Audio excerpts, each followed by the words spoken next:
And welcome back to Mixed Media Live. We're here for another Tuesday this time of wonderfulness. And yes, we have changed our time to Tuesdays. If you're not in our Discord and didn't see the announcement, first of all, why aren't you in our Discord? That's the first error that you made, is not being in our Discord.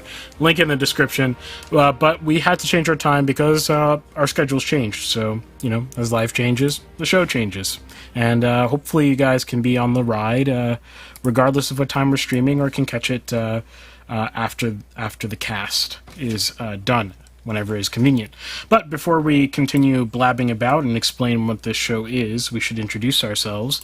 So my name is Irving Nestor. I'm a filmmaker and media entrepreneur. I own a company called Ariella based out of Mount Carmel, Pennsylvania. Sorry, the unmute button wasn't working. My name is Nathan Nestor. I'm a 3D modeler and video game developer. Yes, and we usually have a third with us, Ben, and he'll be coming on later in the show. He's at an important event right now, so he'll join us when time permits. 909 Crime, who's in the chat, says, Mixed Media Tuesday. Okay, I like it. It's a little bit forced, but I can accept it. I'm really mad that the alliteration is gone. I'm not gonna lie. It was too good. But before we continue, I should explain the show to the people who are new to the show. So what we do here is we talk about a lot of eccentricities related to art, basically. So this is the most eclectic art show that you could possibly find, and it's basically art media. We each have our own area of media that we like to cover and talk about, and that we do ourselves. So I do filmmaking, Ben does music, and Nathan does gaming, but we cover a wide gamut of topics in between those things. So whether it's business, whether it's news, pop culture, reviews, basically anything, technique, you want to learn something, you can find it in our catalog. Just go to mixedmediapodcast.com. If you want to look at our podcast version, there's a link to our Spotify on there, etc., etc. You'll find like a zillion different topics you could possibly could not possibly not like at least one of the topics that we've covered on this show. It's kind of a double-edged sword because it makes us kind of hard to peg and find and like immediately know what you're buying, essentially, you know what I mean? But I like it. It's a variety show. So with that, Nathan, how was your week? Well, college started for me since last week of the podcast, since we didn't have it last week. So I moved in. I'm in a different location, as you can tell if you're on video. If you're watching the videos, I mean. It's been kind of hectic. I've been going to a bunch of club meetings. I got a new CD, so actually I got 2 new CDs since then, I think. Ooh. I have actually returned. Okay, so I got this one, right? Wait, you can't see that. This one here, which is, I don't think it has a title on it. Does it? Does not. But it's called. I'm forgetting what it's called. It's called something that I'm definitely just like. It's called, wow, that's crazy. I can't believe I bought it. I forgot what it's called. It's called something important. But it's by a band called Elephant Gym. It's called Dreams. Okay, I don't know why I forgot that. It's called Dreams by Elephant Gym, which is a Taiwanese math rock band. In my opinion, the album art was a little bit disturbing. I guess, I don't know if it really like comes across through the video. Oh, I see. Nice. Yeah, it's like a clay... face with like a plant coming out of it. It's like, I mean, that's cool and all, but I don't want to see it on my phone when I'm trying to like listen to music, I'm just trying to listen to music. I don't even say it fits the vibe necessarily, but whatever. It also came in the the cardboard type case. I don't really know what to call this thing. This is a but it feels a little bit stronger, but the disc is like very, very plain. Like it just has like a little like a bee or something, like a silver bee on it. That's it. So interesting. Yeah. That's that. So it's a mid. It's okay as far as cardboard things go. On a scale of like nurture to like I don't know anything better than that. It's okay. You need to do a ranked episode, like where you just rank the CDs that you got. Just the cases specifically. the package. You know what I mean? Like not the music, the package. Right. Yeah. I actually also got this, which is an EP. It's called Work by the same band, Elephant Gym. I actually ordered 3 at once. It was like a bundle thing. So the third one hasn't arrived yet. This one's a little different. It's really thin. It's really thin. And the reason being, it's a little bit different. There's no plastic thing. Is if you open it, right? It's a sleeve. Here. It's in the sleeve, right? Which I don't. This is a Nurture type. It's not quite as bad because Nurture is like it's really bad. It's like Nurture has like 3 folding parts that make it feel like it's gonna fall apart, and like it's a non-standard size, and oh my goodness.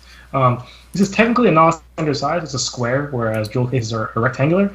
But the dimension that matters, which is the dimension where if you have like a CD holder where you where the size actually matters, is the same. I'm pretty sure. So I didn't bring my CD collection to college. I forgot to bring it, so I don't actually know if it fits or not yet. But I think it does. It also has a cool kind of graphic to it. I don't know if you can see that, but it looks nice. I'm actually going to the makerspace at Rutgers and creating a little thing for it, like a little almost like a plaque type thing. Not that there's anything significant about the CD in particular. It's just what I have because I forgot my CD collection. So it'll be like a little. I bought a bunch of acrylic sheets. They're really cheap. So I'm gonna do some laser engraving and cutting, and essentially like the Apple Music, you play a song on Apple Music or whatever, right? As a little interface, right? Pause button and play button, rewind or skip, and back, and all the buttons. I'm gonna essentially engrave that onto an acrylic and then cut out where the album cover is and just put the CD thing there. If you know what I'm saying, right? Yeah. So nice. I already have the design. It's just actually doing it, which I'm doing it tomorrow. So it's a fun project. Yeah. I'll post some pictures. It might turn out horribly. It might turn out well. I don't know. We'll see. Yeah. I've also ordered "Remember You Must But Die" by Polyphia, and that hasn't arrived yet. So is that also because my laptop doesn't have a CD drive, because laptops do not nowadays. I have to buy an external CD drive. So yeah, and also I remember I don't know if we talked about this on the podcast or in person, Irving, but the question of do DVD players also play CDs always came up, and it seems like basically they would always play CDs. So. Yeah. I suppose I don't know if they play them because this is not a player. I suppose it just reads the thing and then the computer plays it. It won't play audio or video by itself. It has no speakers or screen. So I actually I think I looked it up for like a reader. So I don't know about like a player if like a DVD player would play the audio of a CD by default. So I guess that's still unanswered. But also. The last thing I think, let me get this out. Started reading this book called Humility Rules. The subtitle is St. Benedict's 12-Step Guide to Genuine Self-Esteem. I didn't buy this book, actually. I was talking to a Catholic brother, and he just gave it to me. So I mentioned the Rule of St. Benedict, which is a book written by Saint Benedict. And you don't know who that is. That's the father of monasteries. Yes, he was the first monk, essentially. He's the first person titled a monk. So, yeah. Although I think the term monk has probably been retroactively applied to many people, especially in other religions. But in terms of the OG monk, in terms of the word, the foundation of the word, as this guy. Apparently, monk is a shortening of some other word in some other language. Probably whatever language you spoke, which means lonely man. So that's kind of depressing.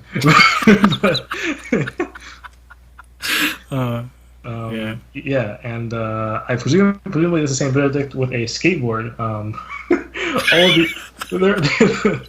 There are many images in the book, right? And they're all like Let me see if I can find the one. Is this? They're all like.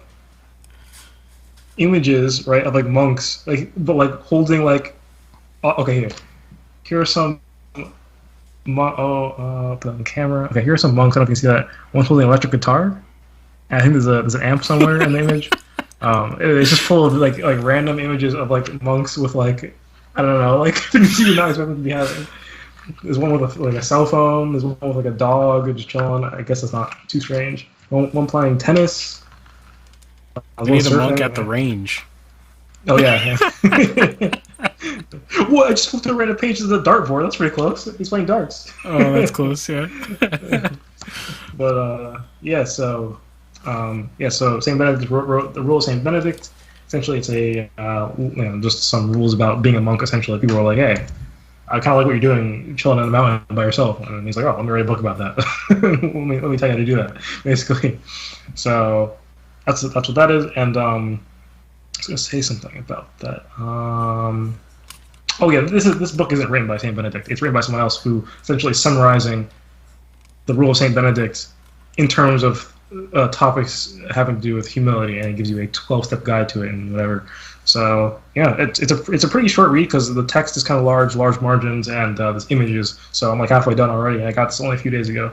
So yeah, it's a good book though. I'm gonna give this back to him obviously because it's not mine, but I already ordered a new one, so I got it.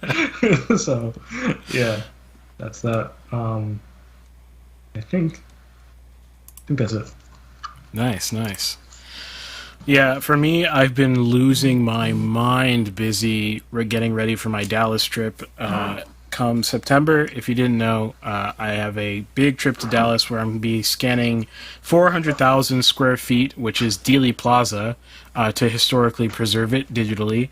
If you don't remember from history class, or if you're just not familiar with very important history, that's where President John Kennedy was assassinated.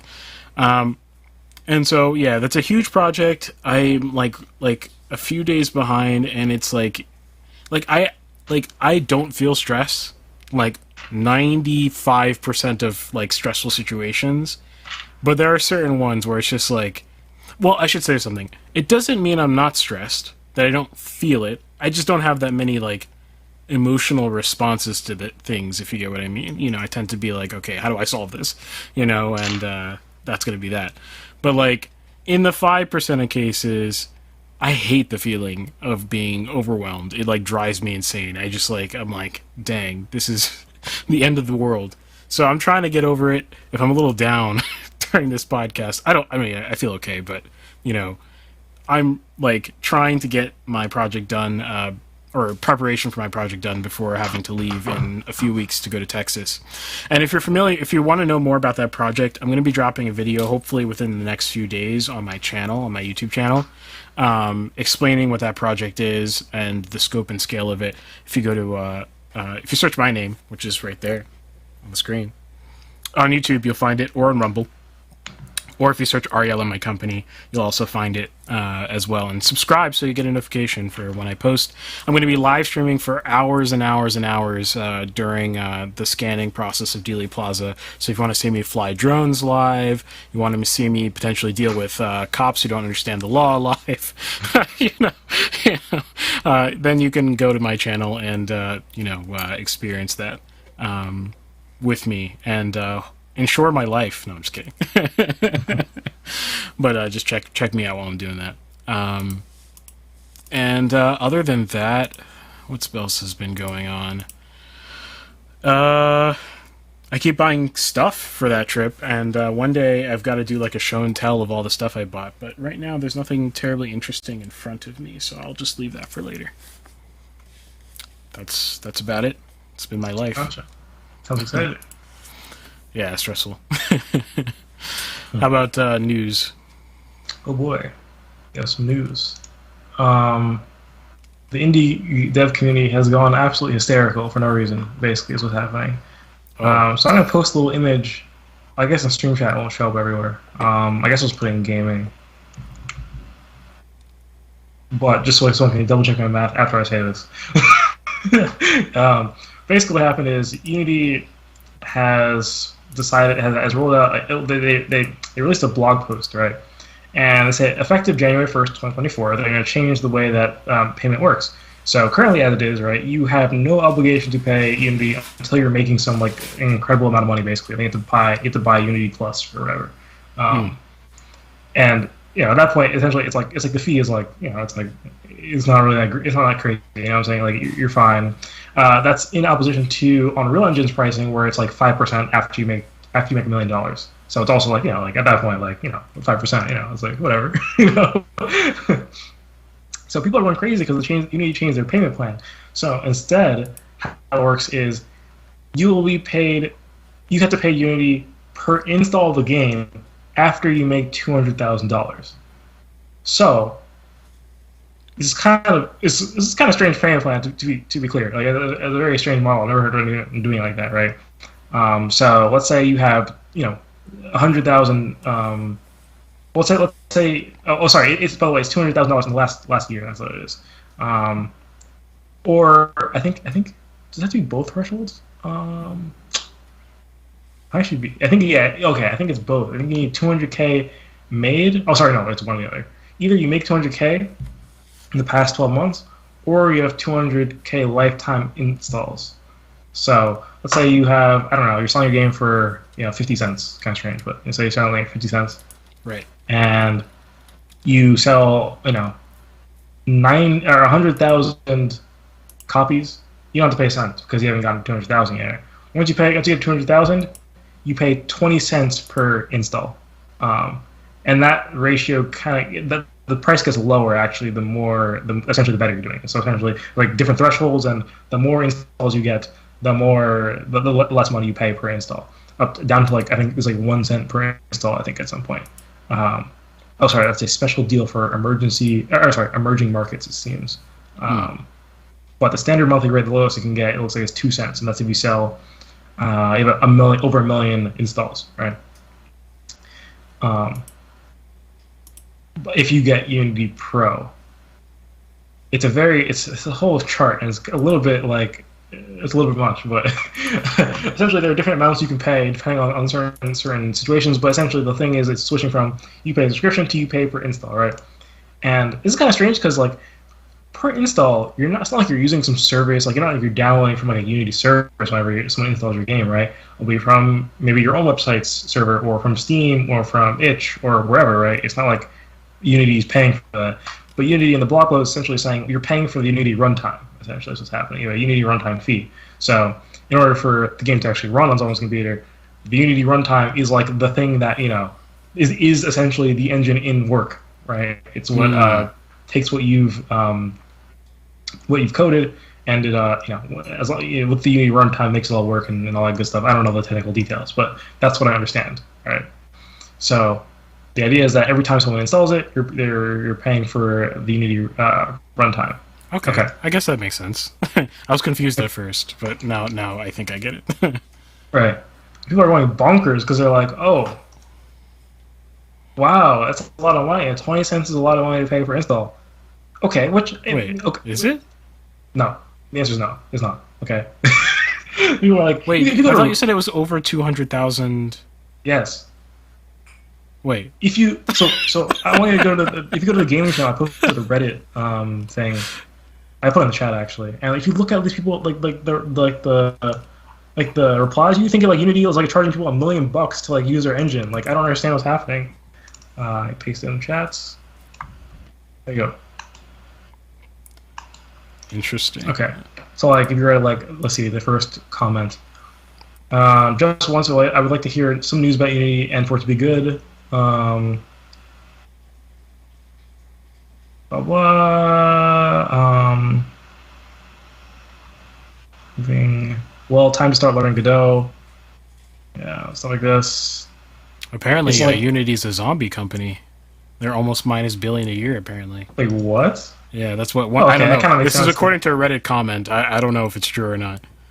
Apparently, that actually might make sense because their payment is already so lenient. You know what I'm saying? Like it's like you have to make a lot of money before you have to pay them. If you want to learn more about these zombie companies, I have an episode just about this phenomenon where companies just lose money infinitely because their business models make no sense because they're trying to be Google, basically take the Google model and make it work for them, which it will never, and they just become debt bombs. So if you want to check that out, you can look it up on the channel. Yeah. So yeah, if you go to like r/gamedev, which is where the red post I linked is, you'll see like the first few things like 2,000 upvotes. Well, 2,000 upvotes is the post. And after that, you have 280 upvotes. Where it's like, should I move away from Unity? Should I stop using Unity as a hobbyist? Wow, that's does anyone crazy. else feel like they no longer have a viable game engine to use? People are reluctant to switch to Unreal. So okay, but if they're losing money, then they won't have an engine anymore to use. People don't know this, but also it doesn't matter because when has it been the norm for people to be like, oh yeah, as an indie dev, my game was going to sell over 200,000 copies. Like, wait, we went from like indie apocalypse to like, oh my goodness, they're charging us for having over $200,000 in our bank account. I cannot believe this. Guys, wait, let me give you some tips to these young entrepreneurs out there, these young kings. You gotta understand something. If you're selling 200,000 copies of a thing, you're already so happy. You're not thinking about like the 20 cents that you have to pay. That's ridiculous. That's after the 200,000. So if you make 200,000, you pay $0. Once you do 200,001 installs, you pay 20 cents. You know what I'm saying? Yeah. So when you get 200,000, you haven't even paid anything to you. I know, that's what I'm saying. Like, that's crazy to think about. If you've got 200,000 installs, your life is great. Like, you just use the freest software basically to get 200,000 installs. I don't understand. It's not like, okay, so I did the math, right? And people are saying, let's go to Unreal, let's go to Godot. Well, Godot is completely free, so fair enough. You would literally make more money for the equivalent amount of sales, right? Okay, fair enough. For Unreal Engine, okay, so I posted the math, so maybe I'm wrong here, because I don't know, but I think I'm right. So, Unreal's thing is, they take 95% of, sorry, not 95%, my bad. They take 5%. You keep 95% of your revenue, right? And I believe it is revenue, not profit. So it's like whatever the game costs, $50 or whatever, right? Mm-hmm. And Steam takes 30% of that. They're taking 5% of the $50, not 5% of after Steam's 30%. Yeah, I believe is what goes on, right? For Unity, the installs thing is the same thing, right? It's just 20 cents flat, or you can get like the deals or whatever, with more installs or with different plans. But let's go with 20 cents, the worst case scenario, right? Mm-hmm. If your game costs, and people are all saying like, okay, well this is worse for indie devs whose games are cheaper because like it's a flat rate, which means that the higher price your thing is, the don't charge $1 for a PC game. If your game is selling 200,000 copies, why are you selling it for $1? You know what I'm saying? Like why is it a low price? Why is it not $60? Strategy. Yeah. If you're selling 200,000 copies, it's probably worth at least $60. Well, I mean, within at 12 least months, by the way, within 12 months. At $5, right? Then 10% of $5 would be 5 cents. I did the math already, by the way. Or sorry, no, 5. Wait, did I do that right? No. 1%. Sorry, 1% of $5 is 5 cents. Correct. So then times 10 or times 4 would be 4%. So if you're selling your game for $5, it's only 4% already at $5. Okay, so I did the math. Okay. And I have a nice little slider because I'm using Desmos, like grabbing calculator. I have a nice little slider where I can put in any game price I want to. I have that set to essentially. So the Unreal price thing triggers at $1 million. So I'm doing everything at if you sold $1 million worth of games, right? You can put in any price you want to here, and then all the numbers update, which is nice. So let's do like a $60 game here, right? I have $60. Right. Okay. $60. Sup, Kai? Oh, hey Kai. If your game is $60, you make more money with Unity than with Unreal. You make more money. You make more money. You know how much more money you make? You make about $250,000 more money. Wow. It's not a small amount. I guess the argument is Unreal is better, a superior product or something. I don't know. Is that the argument? I don't think anyone ever mentioned that. I think it's simply like, indie devs are going to make no money. It's like you already were going to make no money, first off. Secondly, if you're complaining about things like this, why we're going to make no money already? Secondly, if you did make money, you still be making money, it's so with Unreal, you make $950K. Essentially, they would eat on $50K, right? Because 5% of $1 million is $50K, right? It's the math. So you make $950K. Yeah, boohoo! Wow, I guess that's really bad. I guess actually for them it's really good that Unreal does that, right? With let's see, what's the? I might have done the math wrong. Oh no! Wait, did I do the math wrong? Wait a minute. It's very possible I did the math wrong here actually, because I got a. Why does $60 not work on my formula? So 99 Crime says, would you say it's unrealistic? Wow. Oh, I love it. And then Kai says, Unreal is better if you want all your games to be 4 gigs no matter how short they are. I have actually never used Unreal for the simple reason that it takes too long to develop. The turnover time is just annoying because everything is it must be, well, the compile times are longer than that of Unity, is what I found. And it's just like Unity is already long, and Godot is really short, which is really nice. It's like compile time is like one of the most underrated factors for efficiency of programming in general. Because you change like one variable, it's like, all right, well, let me try it, with like a slightly faster movement speed. Oh, let me wait for this to recompile. It's not a big deal when the game is smaller, even though it's still annoying. But when you get to a sizable, I have a game that's not sizable. It's not even that big. You know what I'm saying? But every time I recompile it, I'm like, all right, I'm just waiting. Like, change the number, I'm waiting. So I suppose there are inspector values and things like that in Unity, and I would assume an equivalent in Unreal, which means that you don't have to recompile it for changing simple variables, but changing simple logic, just or anything that you happen to not have foreseen having to change in the inspector, then that is annoying. And now, but yeah, I think I have it wrong. So I'm trying to kind of lie fix this as we speak. So if we're trying to calculate the amount of money that you make with a Unity game, what I have currently is it's the price of the game. The price of the game times the amount of units sold. Right, that gives you just like excluding Unity, just the raw revenue. Right. Yeah. Then you want to subtract the copies times 0.2, right? It's 20 cents times the amount of installs, essentially, right? Right. And you add 200,000 because the first. Oh no, you don't add 200,000. You have to add the whatever the price is of 200,000, or what are the prices of 200,000 copies, right? You lost me now. Because it only triggers. That's annoying because it triggers on two conditions, right? Either you sell 200 copies or you make $200,000. Oh, then it would have to be two different functions. Yeah, something like that. So I have plus 200,000, which would be the $200,000 situation, right? My question is, why am I getting a revenue over $1 million? Yeah. How'd that happen? It's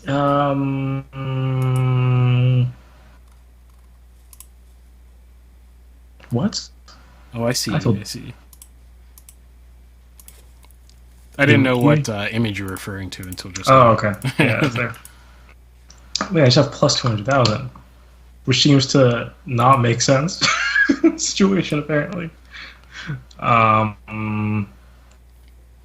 Copies times 0.2 is 20 cents, right?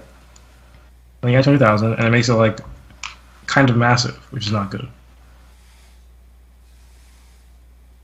Wait, what are you trying to figure out? I'm trying to. So on the second box, that's the revenue from Unity, on the Unity side, right? Mm-hmm. So why is it over $1 million? I have a set so that like essentially, if you see like C equals $1 million divided by P, essentially meaning that you sold $1 million worth of copies. Mm-hmm. Why is the amount that you make on Unity more than $1 million? If you get rid of 200,000, you would essentially get a lower bound. Because you're not factoring in the fact that you don't pay the first 200,000, but at least you get a number under $1 million. Yeah. Yeah, I don't know. I'd have to like think about it proper. This is strange, but if you don't include the 200,000 bonus, so if I remove that and do P times C, so the amount of money you make minus the Unity tax, essentially, which is the amount of copies, C times 0.2 for 20 cents. You still get that if you're selling it at $10, for example, you make you make 30,000 more dollars on the Unity side. Unless I'm literally extremely flawed, in which case someone please tell me, because I am so confused why people would be so upset otherwise. And it's actually, the difference is actually less than you think it is, because you have to consider the fact that after that, Steam's going to take, if you're on Steam, or most platforms will take 30% anyways, right? So if you keep 70% of what's left, the difference is actually only 21,000, which is, that's a large amount. But when you're talking about, you sold $1 million worth of copies, that is suddenly a lot less, So yeah, that's if it's $10. Is it like, I don't know, if it's $1, if it's $1, you actually make more money on Unreal, which makes sense. Yes, it is. It does work that way, right? Where like because Unreal is a percentage and Unity is a flat rate, But don't sell your game for $1 if you're selling $1 million of copies, right? Or if it's like in order to get in the green, you just need to sell four. They sell it at $4, and it's the same. The math comes out the same either way. If you sell it for $4, so sell it for over $4, and suddenly Unity becomes a better option in terms of payment. That is, of course, when you get to $1 million. I suppose you technically don't start paying with Unreal before $1 million, and with Unity you pay at 200K. So, or 200K installs, whichever one comes first, which it would probably be $200,000. So this seems like a non-issue in that case. Now, one thing that's strange is for free games, but presumably that's some way of monetizing themselves anyways. But sometimes they don't, right? If you just kind of release a game as sort of just like a random project that you don't want to turn into a business, and for some reason you got 200K plus installs, and you still don't want to charge like, I don't know, 20 cents just to keep up with just to break even. If you don't want to do that still, I suppose you're in trouble because now you have a large fee on you. Right. So yeah, I don't know. This seems like a pretty niche thing. I don't know why you wouldn't just charge 20 cents at that point and get it over with, or I guess 20 cents or whatever you need to do to break even on, say, Steam or whatever, with like a 30% tax, right? So whatever that would be, which is probably less than $1 or something. So yeah, I don't really see that as an issue. People are mild to moderately hysterical right now for no reason, as far as I can tell. Yeah, that's it. Gotcha. Is Epic Games not owned by a parent company? No, I'm pretty sure Epic Games is the parent company. So they're not public, actually. I expected them to be a publicly traded company, but they're not public. I guess not. Are they American or? Yeah, pretty sure they're American. Let's see. Headquarters in North Carolina. Yeah. Oh, interesting. Well, founded in Maryland. So yeah. So the interesting thing, talking about zombie companies, is that Unity is a publicly traded company, and its market cap is $15 billion, even though it loses tons of money. It should be worth zero, at least given how old they are, and still losing money. It should be worth something near zero. And their P to E ratio, so basically, like accounting. So what is that number when you have to multiply it by, like what if you have to divide basically their losses by or market cap by their losses, you get the P to E ratio, which tells you like how is the market valuing it related to its losses, basically, and it's 14 times. And why? Why would you do that? Well, zombie company. That's why. Nice. Kai says, "Oh, go ahead." I was gonna say, actually, looking at the Wikipedia for Epic Games, it says Tim Sweeney, who's the CEO of Epic Games, owns a little over 50%. I forgot, actually, Tencent owns 40%.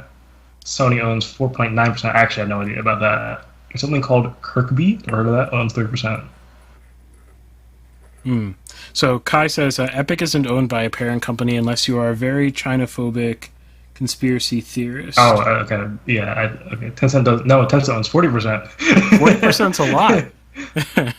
Yeah, that was a bit untradeable. I do recall that being like a thing, that like a news point that happened a while ago. This is quite a long time ago, though. Yeah. China's a complex topic. That's a story for another day. Cool. Is that it for gaming news? Was Starfield out already last podcast episode? I don't think so. Was it? Oh, maybe you talked about it on the Discord. I don't remember if you only talked about the Discord or what. I think probably just the Discord. It came out somewhat recently. Yeah, there's like a wide range of reviews. You kind of love it or hate it, it seems. You think it's very boring, or you think it's not very boring, I suppose. It doesn't look that interesting to me personally, but I don't know. It's, interesting. One of the things I saw someone say about it was like, hey, don't, people are looking at too small details, when they scrutinize it. They're saying, like, oh, look at this thing that's off or whatever. And you should be grateful for what you got because, it's it's a really large project, right? And so it's a whole complex thing and it's hard to do or whatever. The thing about that is, like, there are so many things that probably didn't have to be in the game that were in the game they decided to do that took up time and money, and they could just worked on other things, you know. And it seems like it's like mostly like it's like I don't know how useful it is, you know.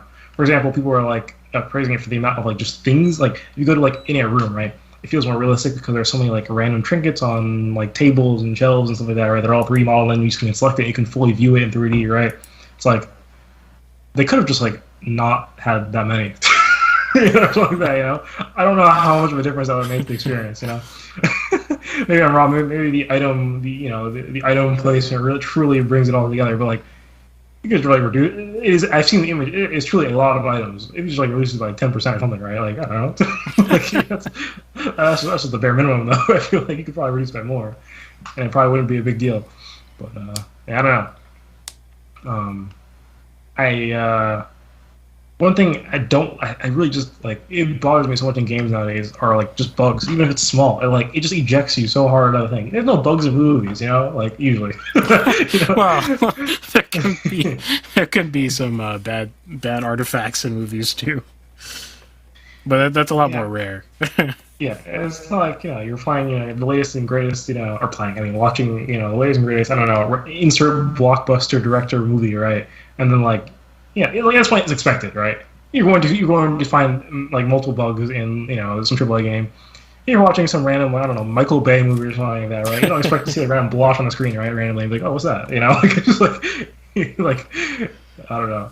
So. Well, the thing is, like, games need to make more money. Like, it all comes back to that. Like, but also like spend it in the right places too. You know, like I don't know if the shelf, like I don't know if the shelf real estate really was like the greatest choice, but yeah, it's both of those things. I remember when The Witcher was coming out, and my friend was like, "Oh, like the game." It was like, "So like this game has real time beard growth. Why? Why is that real time beard growth?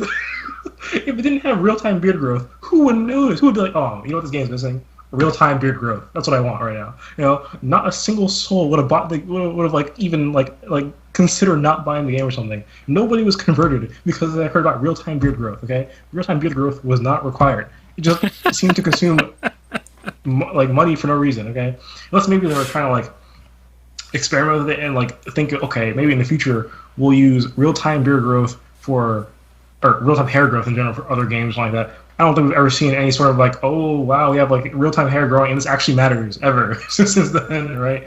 So yeah, I don't know. I don't know. It seems kind of random sometimes where the money goes. I don't know. I don't know how it works. I don't know how the budgets are allotted. I'm not sure if like there's like some project manager or something like that. It was like, all right, well, you know, here's some money to the real-time beard growth. Like, how does this actually happen? You know, there's some developers who just have time. They're assigned to do nothing basically, and they want to make work of themselves. Like, oh, we do real-time beard growth, and someone was like, "Oh yeah, you know, there's absolutely nothing better you could be doing right now. There's not a single thing you could be doing right now that's better than real-time beard growth." I don't know, but that's how I feel about that. 99 Crime says, "Is there a barber job class?" That would be cool. Got those barber mini games. Yeah, exactly. Kai says, "Didn't Red Dead Redemption have?" Wow, I can't speak. Red Dead Redemption have in-depth horse parts simulation. That is what I was going to say, but I wasn't sure if that was safe to say on the podcast, so I just refrained. Got to keep it PG. Same developer, by the way, as The Witcher, so I guess they just really... No, wait, sorry. That was entirely wrong. Starfield. not the same developer as The Witcher. I don't know why I thought that for a second. So yeah, and let's say the same thing, you know, a cross-company thing, or the same company thing, but it seems like a cross-company thing. I don't know. Yeah. Kai also says, so you can grow your beard in real time. I guess so. Yeah, I guess that's. I guess if you're jealous of the beards, you know, you have beard problems, you can experience the beard through the character. Yeah. Oh, and then he says, to be clear, in case it wasn't clear already, I'm just salty at people talking like China owned Epic. Yeah, I mean, they kind of do though. Like at 40%, I mean, you have voting power that's like pretty strong in a corporation, which I double checked, they are incorporated. So it's probably a complex topic, one that I defer to Nathan to research. I'm not doing it. Yeah. Wait, I have something else to say. Sorry, I just checked I was in the Reddit again. So another thing people are saying is that it's gonna be hard to track installs because, like, if a game that like doesn't require internet, like, what if you just person just doesn't have internet? Just think about this for like a moment. Just think about it, just like consider, like, you're trying to track installs, but you can't because the person has no internet. How did they install the game? Where did it come from? They put it on like a USB and like shipped it. Like, we're not shipping out USBs anymore. Okay, we're not delivering DVDs and CDs. Okay, even if you're distributing on your own website, an install counter is the absolutely simplest thing you can make. It is the simplest thing you can make. So that is a non-issue as well. The concern that I've seen is like if no, that's actually not a concern either. The piracy thing. I think 99 Crime posted a funny thing about it before. Maybe it was K Kairos. No, it was 99 Crime posted a funny green text about it. Presumably, because that's illegal, that wouldn't matter. I don't think Unity would be like, hey, those illegal downloads, why don't you track them? we deserve money for that. Someone telling us it's not going to matter. I am curious of the implementation, like, because currently how the Unity thing works is like Unity has to like when Unity, because currently how it works, right, is like, and same with Unreal, is you have to be making over a certain amount of money to pay them. And the way that works is like either you self-report, or if you don't self-report that, like, they just have to look for you. You know what I'm saying? Like, they can't know for sure. They have to find. I don't know if they have like a team that just like scans games, like, oh, these games with the Unreal Engine, are they making money? I have no idea how it works. But it's not like there's like a detector built into the engine that's like, oh, because the game has no metric for like how much money it's made, right? There's no like internal counter that Unity or Unreal can read, right? So you need someone from the company to actually go and like check it out, right? Why was I mentioning this? I don't know. I'm curious about the implementation. If it's like the Unity runtime is going to have a sort of like some sort of like API or something like that for like installing that, like essentially have a nice easy auto counter type thing, or if you'll have to just self-report it manually. And these things are easy to track. Steam will tell you, Itch will tell you, GOG will probably tell you, Epic Games will tell you, or if it's on your own website, just code the thing yourself. If you code the game and it's making that much money, you can code a counter. It's not gonna be that hard. So, yeah. Cool. Let's see. Now, wait, is that it? Check this thread. What thread? Oh, it's probably gonna be in Discord. I'm sure he's Okay. Yeah. Oh, there it is. There it is. Let's see. Hectus VR Studios. It's loading. How does this method comply with the GDPR law? Can it determine a pirated installation? Do I need to adjust my privacy policies? For how long has data been tracked? I'd like some details. Okay, is it actually being tracked currently? Is that like a thing? Did I miss that on the blog post? Does it say like it's being tracked? Let me see if I can quickly scan for thresholds, flexibility, and discounts, fee reductions, resources and tools, cloud management, access controls. Yeah, okay. I'm not seeing any sort of automatic like tracking stuff. I assumed it was self-reported. He says, see the other posts. I don't know how Twitter works, man. I don't even know how to like do that. Like, wait, how do I see the other posts? Let me see if I can. Posts. I'm extremely new to Twitter, so I barely know how to operate. I also check it like once every other week. Oh, okay. He posted an image, so thank you. Unity says, so today we announced changes. Okay. Yes, okay. Cactus says, how are installs tracked? Okay, perfect. Unity says, we leverage our own proprietary data models so we can appreciate that. Oh, sorry, so you can appreciate that we won't go into a lot of detail, but we believe it gives an accurate determination of the number of times the runtime is distributed for a given project. Cactus says, how does it comply with GDPR law? Unity was very vague, like a pretty non-answer, like yeah. I don't know if that means my like. I feel like I guessed that means externally, like as in like it does sound like it's not like it's some baked into the Unity runtime thing, some sort of like external algorithm that runs not in the runtime, but like it's on some servers, like scraping data. It's like, oh, how many installs does this game have? Which sounds incredibly inaccurate. So that doesn't sound very good either. Given that with our current predictions, they would have to guarantee that the number would end up either at or below the real number. Like, it would have to guarantee it. It can't be like a guesstimate. It would have to. They'd have to be able to prove it, to a court.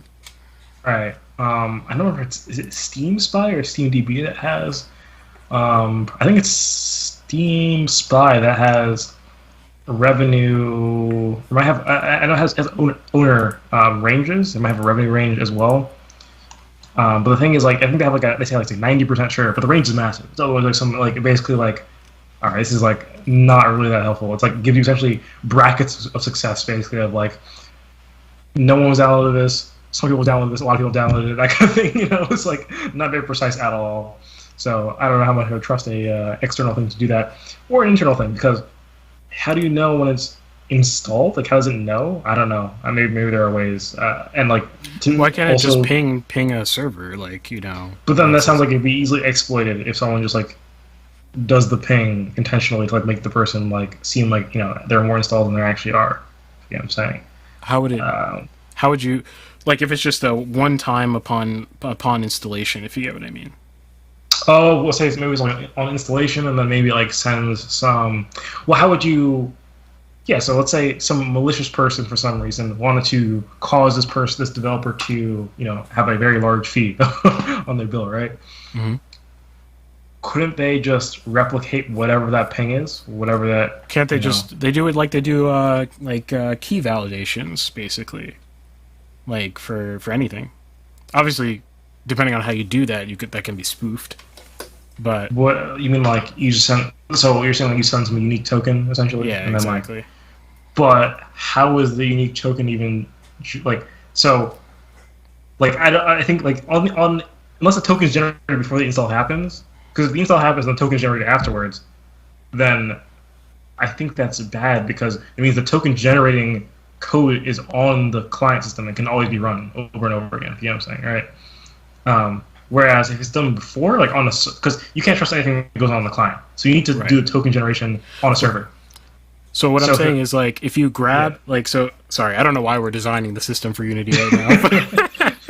But sorry, it's just like my problem solving brain just kicked in. Like if you have it, because I'm sure from Steam, you get some common packet that everyone gets of code that is the install stuff, and in that install stuff, you could have stuff that can be pulled from the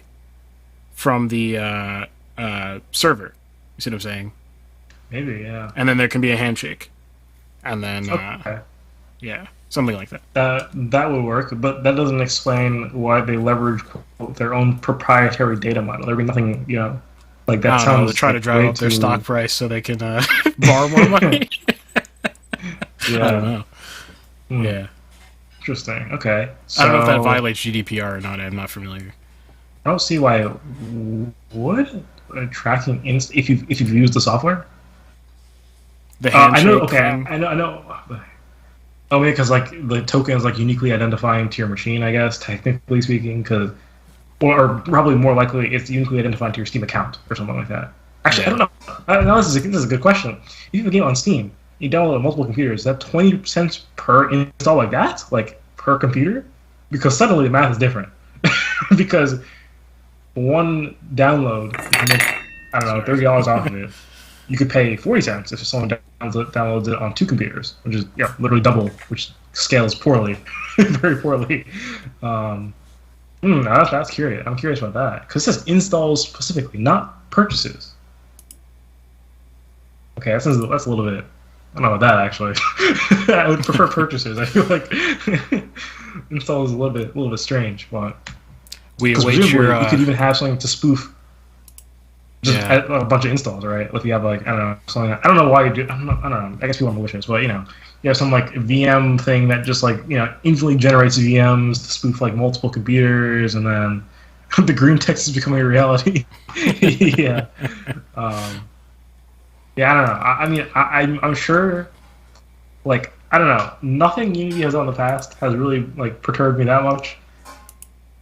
I think they'll be fine. I think they'll like I don't know. I'll figure it out. We'll find out more later, I guess.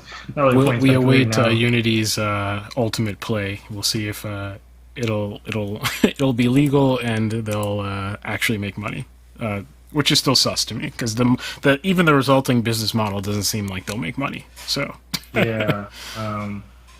Yeah, it's hard to compete when you're competing with free like Godot, why don't they wait? Actually, sorry to continue this tangent longer, but why don't they just use publicly available numbers? I don't understand. Like, why can't they use Steam install? Why can't they just make? I know there's no public Steam install numbers, but why don't they just make a contract with Steam and just like Yeah. they get access to the backdoor number? That I was thinking about it too. Sounds good to me. Or like maybe an intermediate thing, like just make them like have to like I don't know like. Oh, I guess you couldn't. Yeah, I was gonna make you have to like print out or like send like an email of like essentially like the page that shows like the installs, but you could easily like inspect element or something, right? You just put whatever number you want. Yeah, I don't know. That'd be nice. But Steam, I mean, like Steam would be happy to get like 1 cent for every 20 cents you get. Like it really doesn't like yeah, it's free money to them. They weren't going to make the money one way or the other, so it seems to make sense. I don't know. Maybe that's one cooking in the back door. Maybe that's their proprietary like Their proprietary technology or algorithm. data model. We're really smart and we figured it out. Right. Huh. But it says believe is an accurate determination. Like it's not a confident like it gives an accurate determination. It's not like it's the number. You know what I'm saying? Yeah. That's what I'm seems like saying. an Like I don't know why estimation, they which wouldn't is- just like ask Steam, like and just be like, "Hey, what's the number?" Yeah, okay. There's some shade factor here. Okay, I see. Yeah. But people aren't talking about the right things. It seems they're talking about how they suddenly won't make money anymore, even though they're not making money anyways. So, Unity has DRM incoming. So, yeah, I don't know. This is super interesting, but people should be talking about maybe is this and like how is it going to work, and not like, man, my $2 indie game that was going to make $3. Well, you don't sell your game indie game for $2. That's the first mistake. Yeah, I mean, Unless kinda it's like a really, cliche. really short, or like basically a movie. yeah. Oh yeah. I was thinking that before. I forgot to say that. These hurts short games is what I like, but they don't exist, so I don't really care that much. But in terms of getting short games out there, this would kind of like kind of close that door. You know what I'm saying? Like that would kind of make it a little bit harder to happen because the ratio of cents to the revenue percentage that would be taken would be a little bit more unfortunate. So in that sense, I do not like that actually. And I am a bit. I also think maybe the fixed rate is actually a play by Unity to make people make their prices higher because maybe they know that well, not maybe they know. I'm sure someone knows that games that are like less than $15 don't sell well, and whether that's because of the buyer being like, oh, it's $10, it's gonna be trash, or the developers being like, oh, it's only worth a $10 game. I'm not really gonna like put that much effort into it subconsciously, maybe not even like they're like, I'm actually it's just doesn't it's like if you buy 2 boxes in 160 and 110, you're probably gonna be more likely to treat the $60 box better, So maybe I was thinking maybe it's to actually drive up the game prices or something, but I don't know. Yeah, Maybe that's a not. whole other topic. Price is a scarcity signal, whether it is actually scarce or not. And we've talked about this before, at least in passing, that scarcity is attractive. So, yeah. Yeah. Anyway, that gets to price theory and all that kind of stuff. But there's a lot of people, indie people, pay attention, charge more, charge more, charge more. True. Because the perceive it, and you also be better. Like charge more and be better. Like don't just do one. You know what I mean? Like, charge more and deliver great, and the person will automatically justify the price if it was great. You know what I mean? Otherwise, they'll feel scammed. That's not good. But Yeah. Well, how do if you- refunds if work? you- Sorry. I just thought, how do refunds work? oh, more problems. Interesting. But my point is that don't do the other thing where you charge too little and you deliver well, because the person will then say, "Oh, but it was just me." I promise you, that's what they're all thinking. It's just me who. Because why is it so cheap? That's like the question that will come to their head. So like, don't be afraid to charge more than you think people will buy it for. it's better that way long term for your brand, for everything. So Yeah. So yeah, that was an hour talking about Unity. that was a whole segment in itself. Yeah. Well, luckily, That's I don't know awesome. that much movie news, because I've been losing my mind with my project. Other than Barbie, people are Barbieing and saying all kinds of the Mattel, particularly after their beautiful rebrand project. If you don't know, I think Barbie is one of the worst movies I've seen in a long time. In a long time. Very disappointed in who was one of the most promising directors in my eyes. I'll still give her a chance in the future, I guess, but I won't be thrilled about it. But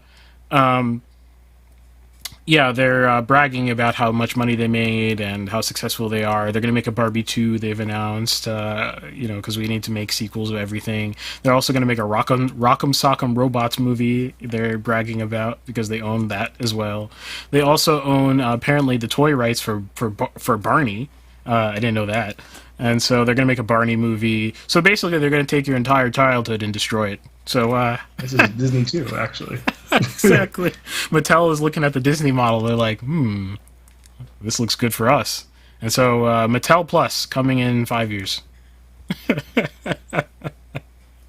So that's the only news I have. I don't. Oh, and the other thing was Alec Baldwin case. He's going crazy. Just like back and forth, back and forth. They can't decide whether they want to charge him or not. The Armour is now putting forth a motion to dismiss her case based on the fact that if Alec Baldwin is not being charged, then it must be a selective prosecution. If you don't know, selective prosecution is a formal thing. Like it's not like an in your opinion selective prosecution. You have to like make a motion that is convincing, right, to a judge to say. And there's a whole bunch of criteria that have been established by the courts as to what a selective prosecution actually is. I don't remember them off the top of my head, so I'm not going to rattle them off. But so she put forth a motion for selective prosecution, and if I remember some of the aspects of how that works, it is a pretty darn good claim. I didn't think of this. I don't know why I didn't think of this before. But if anyone has the most culpability, it's Alec Baldwin. Like, just by causal chain. You know what I mean? Like the causal chain dictates that if she's negligent, then he must have been negligent. Do you see what I'm saying? Like, there's an automatic association between the two actions. But she's still being prosecuted. This is a problem. So the selective prosecution. I don't remember the precedent on exactly what that is, but if I remember some of the principles behind it, that would be an issue. So, yeah, we'll see how that develops. I guess this case is going to last until like 2030. So that's all I've got for media news. All right.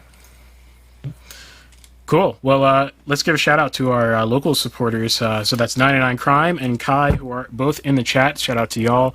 Also, shout out to Post and Alex Egbert, as well as Rob Sharma for supporting us for $5 a month at mixedmedia.locals.com. You can join them by hitting the salmon red thing on Locals. There's a big join button. You click that, it goes straight to Locals. So convenient.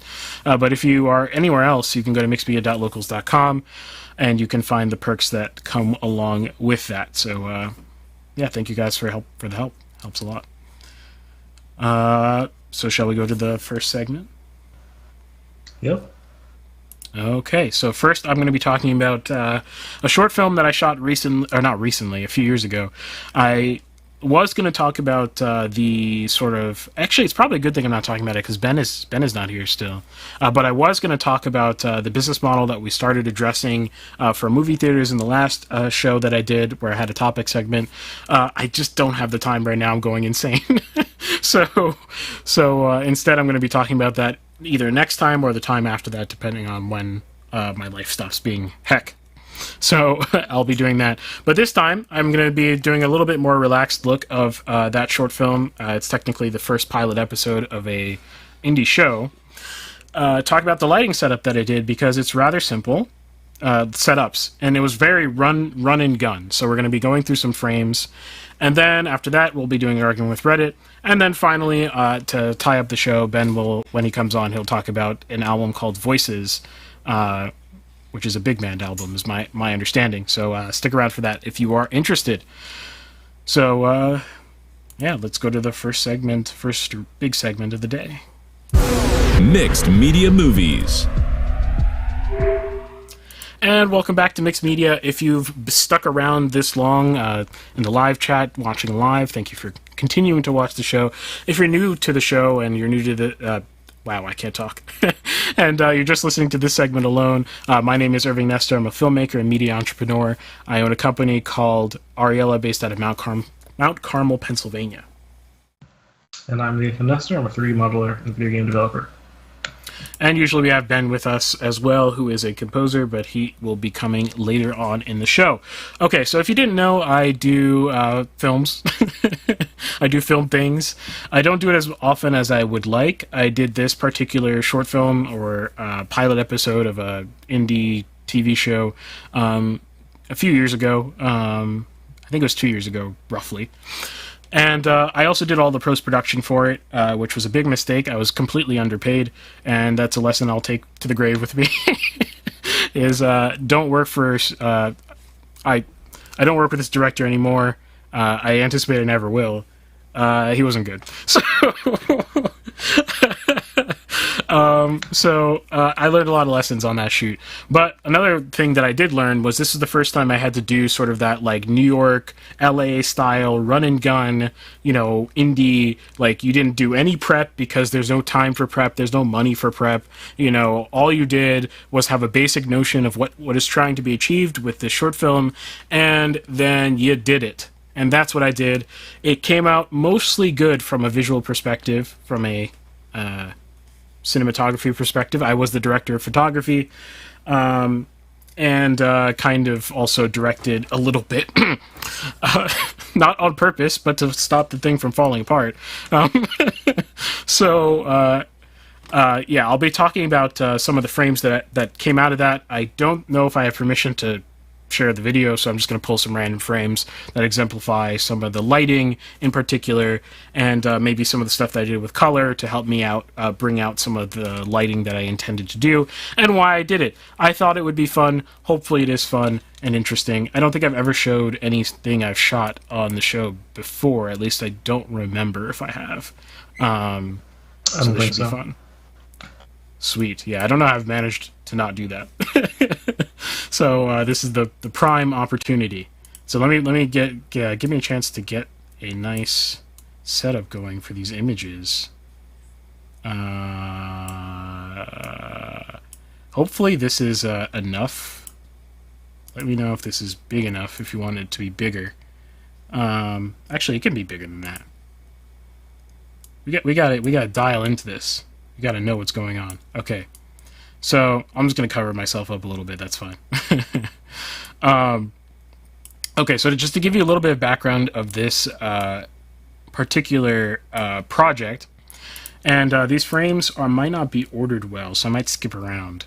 But basically, to give you some background about what this project is, it's a project basically about some dude who, dude being the guy right below me, the black dude, that guy. He's our main character. And basically, he's started a new job in New York City. Of course, this is when I was living in New York City. Don't miss it. And he's on the first day of the job. It's kind of like a first day of the job sort of pilot episode, if you get what I mean. You meet all the characters at work, and he's recounting the experience to his friends at a bar. So you get to meet his friends, right? Like very, clear pilot episode energy, if you get what I mean. So... also, to give you background on the production, I asked the director if what his idea of the visual language of the film would be, right? And I always ask this question: what is the visual language? I talk about it on the show all the time. What visual cues, whether it's color, lighting, composition, camera movement, the plethora of stuff that you have at your disposal when you're doing a visual media such as film, what devices are you going to utilize? What ideas do you have to create a consistent pattern, an intelligible pattern, to make it transparent, to use a term that from Thomas Aquinas, which I'll be talking about at some point on the show, to the viewer, what are you putting together ultimately as a package of cinematography for the end user to understand your story better, for your ideas to be conveyed better to the viewer? The answer was, I don't know. So I said, well, anything at all? Like, do you like static shots? Do you like movement? Like, what do you like? Even if you don't know how it fits together, I'm a cinematographer. I'll create the visual language for you if you want. But just what do you like? At all? Well, it has to look good. Okay, so I get it. Hopefully that's a good sign. It means that I have total creative control. Maybe.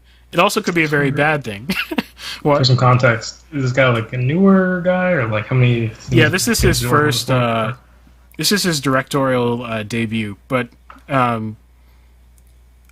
normally, I would say that I would give him a lot more slack because of that. But he decided to go pretty big with this one in terms of money expenditure, the size of the production, and the ambitions for the end product. And it's man, if you're gonna involve a lot of career people, a lot of the crew are proper crew, the sound guy, proper sound guy. Me, I'm a proper cinematographer. You better not be the obvious noob in the room. Film is just not forgiving like that. You need to really know what you're doing, or else the whole thing can crash and burn. So who's funding it? Himself. Oh wait, so I guess it's different. Okay. I want to ask, this is probably a rabbit hole. It doesn't need to you don't need to do that. No, it's not very relevant. Yeah. Okay, so anyway, so that's the story. The sort of nuances of the story is that the office life is a little bit more, I guess, boring than the character expected it to be, a little bit more awkward than the character expected it to be. And the friends are very bro-y and supportive, right? So that's basically the sort of nuances that are going on. Every office person has their own little, character quirks and traits and all that kind of stuff. Writing, right? So that's what's going on here.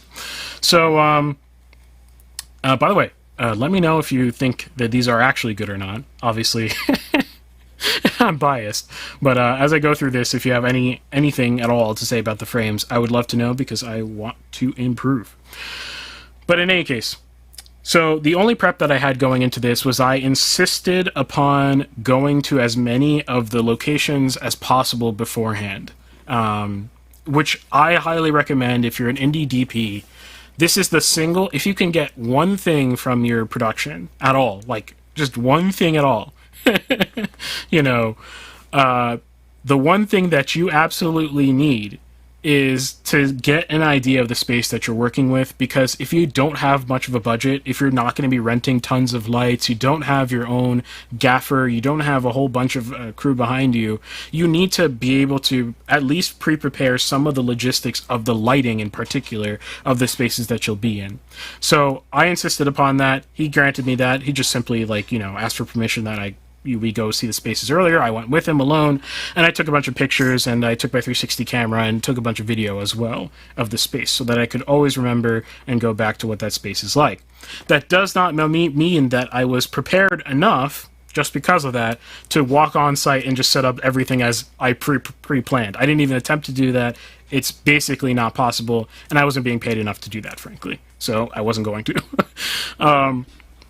So what I ended up doing is just getting a general idea of where light naturally comes from, and this is the most important. If I could transfer one lesson this entire segment, is natural light is so ridiculously important when you're doing indie film, absurdly important, because it's hard to get rid of for cheap. It's hard to control for cheap. If I had to take the room that this is in and kill the natural light completely and not use any of the ambient or practical light that's in the room, I would have to black out all the windows with blackout felt. Because if you don't know, fabric is porous, so you can't just use any old whatever. Like, light still comes through. So you need to use, like, blackout material or, like, 10 layers of blankets. Like, there's no other option to really black out the light. Then you've got to recreate natural light, which is going to cost you, like, 2, 3, 4 more really expensive lights because you're recreating the sun. It's natural light is number one. What considerations do you have with natural light? I'm going to be using the whiteboard a lot, hopefully. Although I have a little sliver of it, I think I can make advantage of it. Take advantage of it. But right now, this shot is in a skyscraper. So this is an actual shared workspace, like a work share type like space, if you get what I mean. On like the 3rd or 4th floor. I think, actually, no, it's actually taller than that. I think it was on the 7th or 8th floor of this skyscraper in downtown Manhattan. So there's a few considerations you immediately want to think about when you're thinking about this. So we're in a skyscraper. Let's see if I can do this. Aha. Our set is somewhere there, and the sun. Oh, actually, I have much more room than I thought. Let me move this down. Oh no. Okay, there we go. The sun. Wow, I still have more room. Okay, there we go. And this is where we are, and the sun is going to be moving, you know, like that, let's say, right? Let's say, like, in our particular case, the sun rises on the side of the window that creates the natural light in this room. That is dynamically different, extremely different than if our set happened to be on that side. Completely and utterly different. And you have to plan for that. Like, what time do you plan on getting on set and which scenes come first?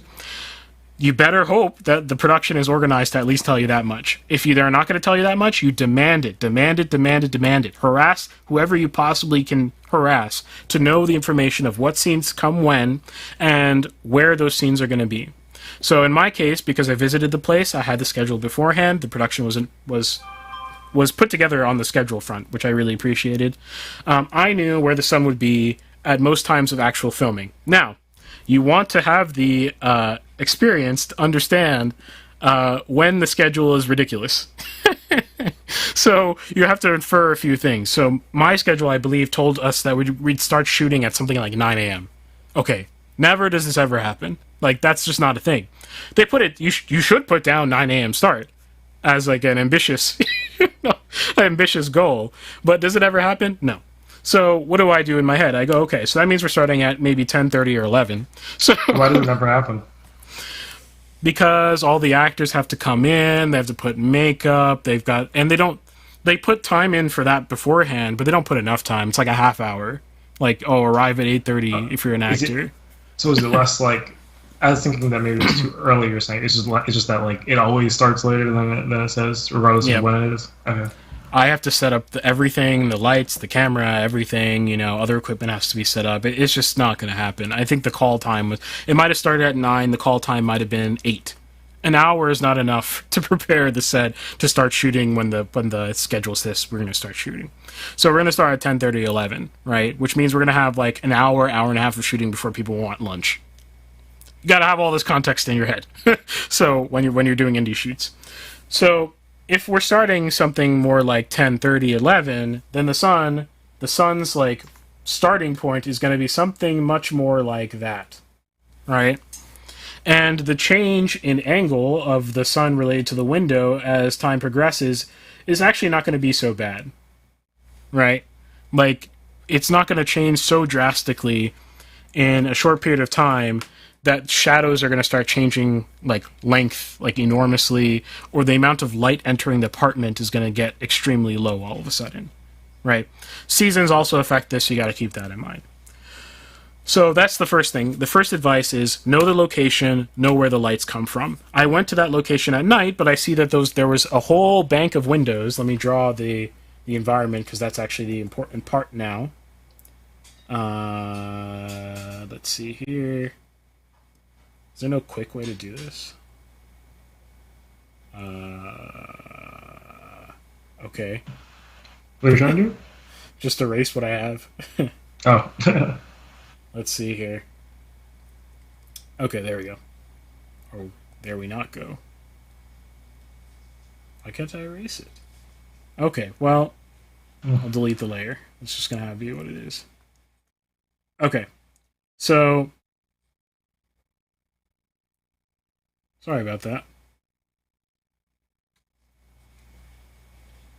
Okay, so the way the room is situated, basically, so that you understand how this is working, is I'm not going to do this proportionally because I don't have enough space. But basically, we've got a bank of windows. Why won't it let me draw anymore? Am I missing something? You're on the wrong layer. No. Is the layer locked? Like, did you lock it or something? This has happened to me before. I'll just refresh the page. Hold on.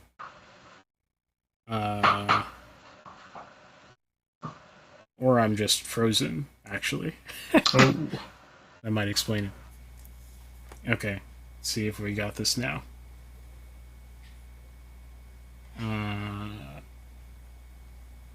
Alright, we're back. There we go. It was a glitch. Nice.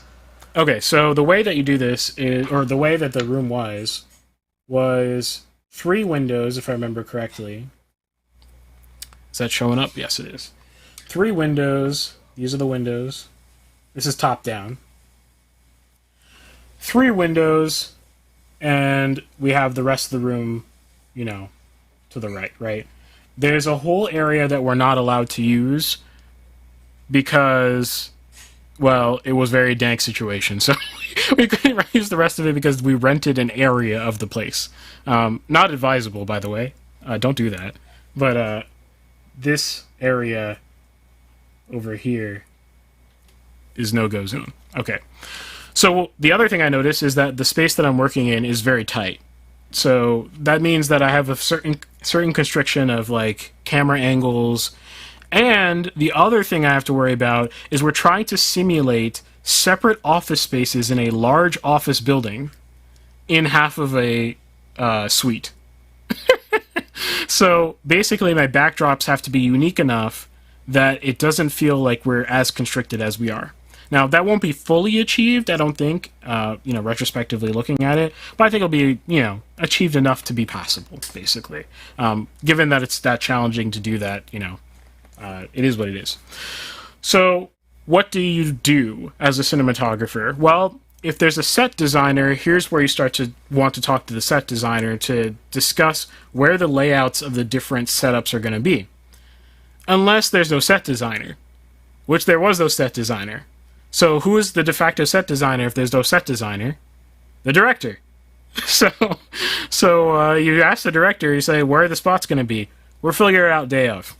Okay. So that is what it is.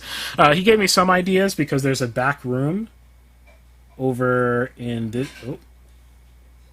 It's glitched again. Oh, you know what I think it is? It's when I put my palm on the sheet by accident, it causes like some weird glitch on the drawing software. Oh, okay. Yeah. Let's see here. Okay. So there's a back room over here. And there's a door for this back room. It's actually a sliding door. Just imagine it's a sliding door, not a swinging door. And this is all glass that divides the 2 parts of the room. So he had a suggestion that one of the offices might be that back room because it looks so different because it's sectioned off. Okay, great, brilliant.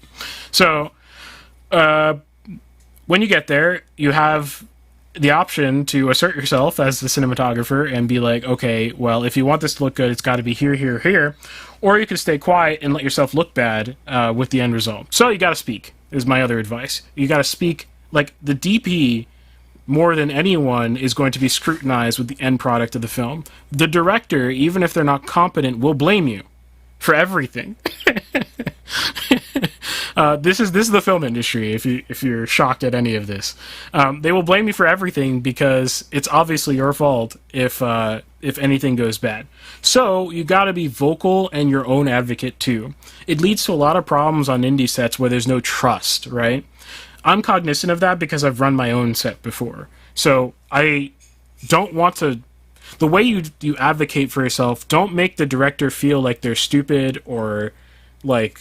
I mean, they might be, but like, don't, like, be charitable with them. Don't assume that they're always making bad decisions. Hear them out when they have something to say as to what you're doing with your job. If they say you're doing something wrong, don't take it personally.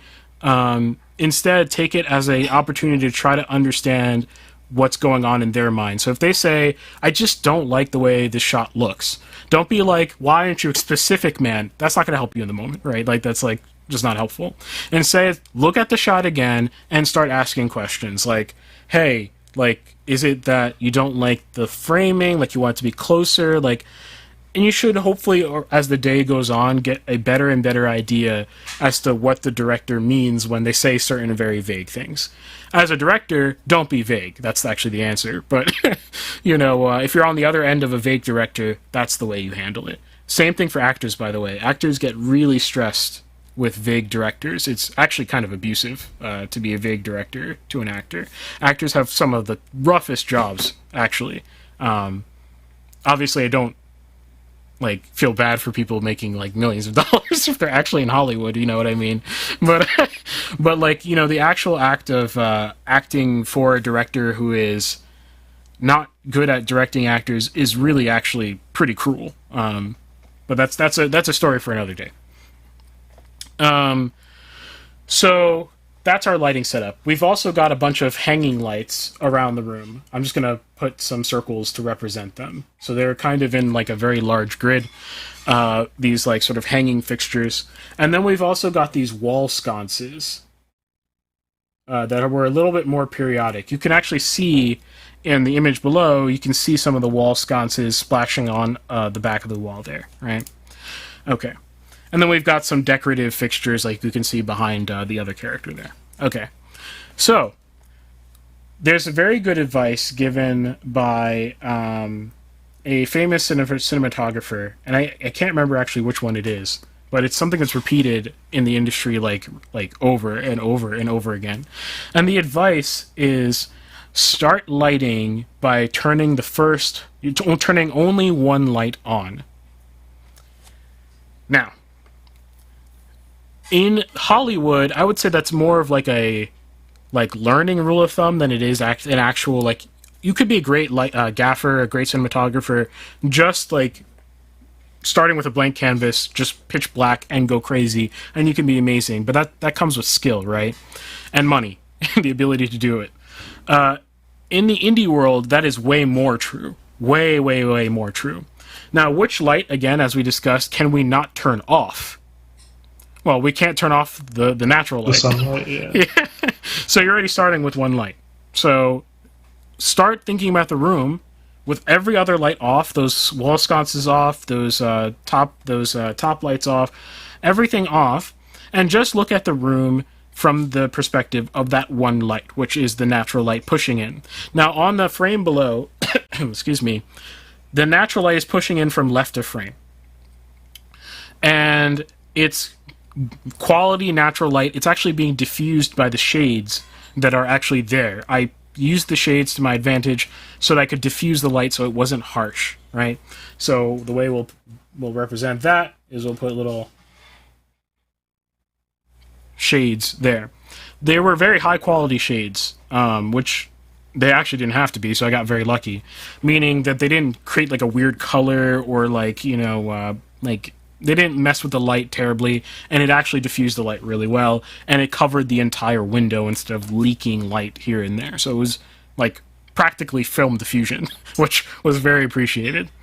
Now, because we're talking about a boring office scene, and we've got this huge wall of diffused light coming in from left to frame, and we want to emphasize the sort of boring, bland nature of it being an office, but it's also a show that's kind of a sitcom. We've got all those factors in play, and we've got to think about what our lighting language will be. I don't like non-dramatic lighting, personally. I don't like making it. It's just not as fun. What is non-dramatic lighting, exactly? Yes, I was about to explain. So, high-key lighting. So we have high-key, mid-key, and low-key lighting, right? It's actually where the words high-key and low-key come from. It's from film. So the high key lighting is when if you imagine a graph of the average light level in the scene, and 1 is the most and 0 is the least. High key lighting, the average light in the scene is going to be like closer to 1, right? So the average brightness of a pixel in the scene is going to be closer to 1. Mid key, middle, low key, low, right? Makes sense. So think of low key movies of the ones that don't show up well on your screen because you don't have it calibrated well and you're sitting in a bright room. Yeah, that's a low key movie, or a low key scene at least in a movie, right? So traditionally, I think when most people would approach a scene like this, they would think high key, commercial-like high key. What were you gonna say, Nathan? Yeah, so high key, low key, and mid key, are these literally synonymous to like bright or dark or in between? Yes, but the word key means like your key light. It has a little bit more meaning from a film history perspective. I guess you could use like bright, middle, dark, if you wanted to. But there's a connotation to these things. So high key, or actually, if you want to guess, what do you think this is more like? Obviously, it's a sliding scale, but like, what key do you think this shot is in? It doesn't look very low key at all. I guess it looks pretty high key. Everything's kind of bright except for like the top right area, like in the background, I guess, But like the faces are pretty bright, and the background, aside from the top right, it's pretty bright. So I guess high key. So I get what you're saying, but I would say this is like a mid-key sort of look, basically. And the reason why, I'll explain, is we've got a bunch of shadows. High-key lighting tends to have almost no shadows, basically. Weird. Not if you do it right. Does that mean that high key tends to, like, it's rare to use natural lighting for high key lighting? Like, even if you're like outside on a bright day, like, because you have shadows? So yeah, you don't want shadows. Now, there are tons of shadows in this image, and so basically I would say high key tends to be not dramatic because there tends to be not very much contrast and light direction and light shaping going on, because shadows is the absence of light, right? So if you've got light everywhere because you're trying to create a high key scene, think of like a cleaning commercial, right? That's like ultra high key, basically, like where like Bounty commercial or something, where it's like so bright, like practically when it switches to the commercial, your eyes want to pop out, right? Like that's a ultra high key, setup. This, and there are no shadows. You watch those commercials again, you'll see like maybe the faintest, but they're the softest, silkiest shadows ever. They have no edges, they're just like, they're like ephemeral, they're just enough to give you 3D dimension, you know what I mean? In our case, we have like real shadows, right? So we can tell the main direction where light is coming from, which is left of frame, right? There's no like ambiguity about that, right? It's all coming from left of frame, the main light. And we've got the darkness top right of frame, as Nathan was saying, which is like kind of middle low, actually. And some people probably would have lit the background there to make it more consistent, but you don't have time, you don't have money, it is what it is. Okay. That's the philosophy. Now, in the grade, I accentuated the mid-key nature of this framing by basically raising the shadows so that we don't have pure black, or barely any. I believe the only pure black in this frame is our main character's beard, right? So, and we do that. Why would we do that? We do that because it looks weird otherwise, because otherwise it looks like there's something wrong with his hair. So I don't remember if I did a face isolation for this frame or not. But I did very detailed color grading for this. Again, I wasn't paid enough, but that's a story for another day. But if you look at his jacket, the folds in his jacket, you look at the other character, the folds in his jacket, you look underneath the leaves there in the frame, all you're going to see is shades of gray. You're not going to find any actual black in there. There are probably 0 black pixels elsewhere. So this gives you sort of a lower contrast look without compressing the image so much that we don't have drama. Does that make sense? Okay. Yeah, it makes sense. Okay. So now let's talk about this specific lighting setup. You want to guess how many lights other than what's in the room that I used? For this shot specifically. Well, the setup you said you put like things over the windows, right? So the windows aren't even light. Yeah. The shade I put there were shades already there that I put down. Okay, so there's like directional light, as I said, like going from left to right, and if it's not coming from the shade, that's coming from like an artificial light at least. I mean, I don't know how many lights you need. I don't know if it's like a one light situation or you need like multiple to like get that, the coverage. I don't know. But well, you can tell that like because the back is darker than the front, I just think that there are a bunch of lights in the front that are not in the back. You know what I'm saying? Like there are a bunch of artificial lights that are. Can you see like behind the guy on the right's head? Is that a light? Yeah, that's like light. Like a ceiling light from the. Yeah, it's a decorative light. So they're very dim, is what I'm understanding, which means that there's a lot of lights. Is my guess, or they're very powerful, one or the other. I don't know how powerful it gets, so I'm gonna throw out a wild number like 5. I don't know. Okay, so for this shot, there were 0 extra lights. What? I used only the room lighting. How did you get it so that the one side is brighter? You turn off the light or something? Because I partially directed the shot. Okay. Or at least I made the director feel like it was his idea.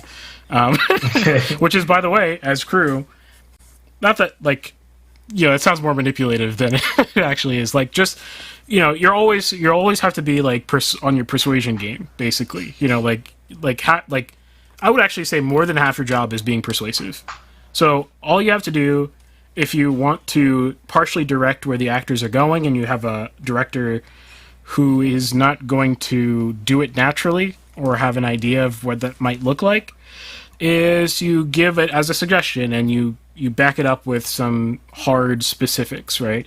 So for this particular shot, we're in the relation to this room right here.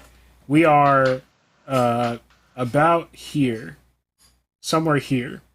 And our 2 characters are standing here and here. And they're talking to a person sitting here at that desk. That rectangle's a desk. And those 2 characters are the 2 X's, and they're talking to the other X, right? So notice that I oriented, or I suggested, that the characters be oriented. Like, what's the natural position for people to stand if they're talking to a person at a desk, right? Straight in front of them, right? That's like the natural position. As long as there's no obstructions, of course. But in our particular case, it actually would have been more natural for them to have stood in front of the person at the desk. But this is film, so you've got to think not like what the space actually is, but what you've got to sell to the viewer.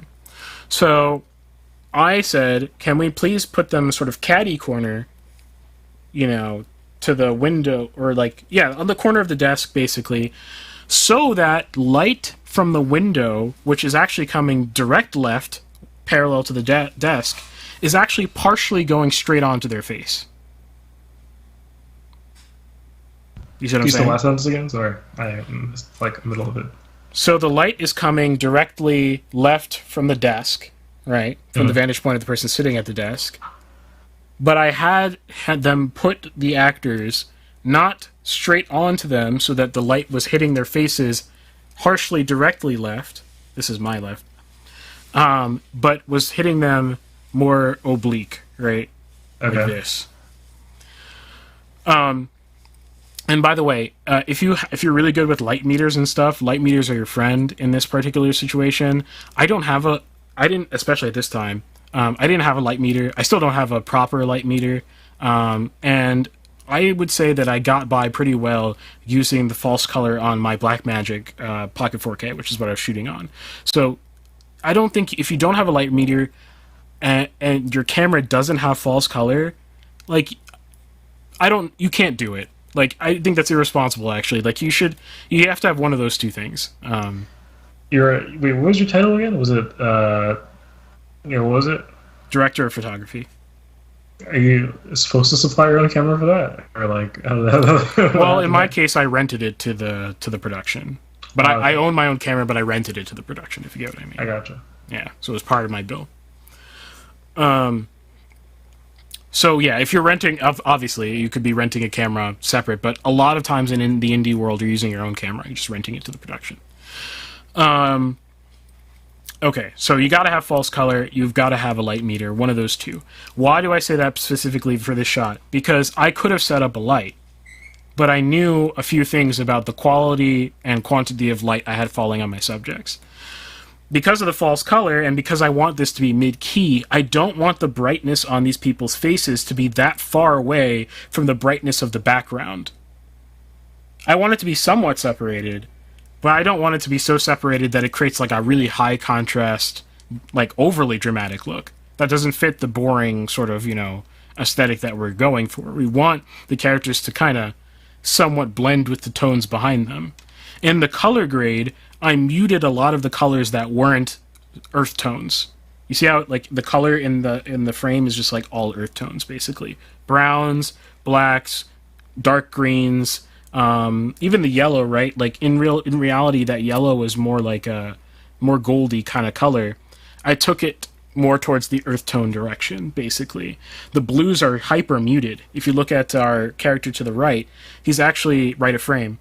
He's actually wearing a, very light blue shirt. It wasn't that blue in reality, but I made it even less blue, right? Because I want to really sell this sort of dreary earth tone sort of look.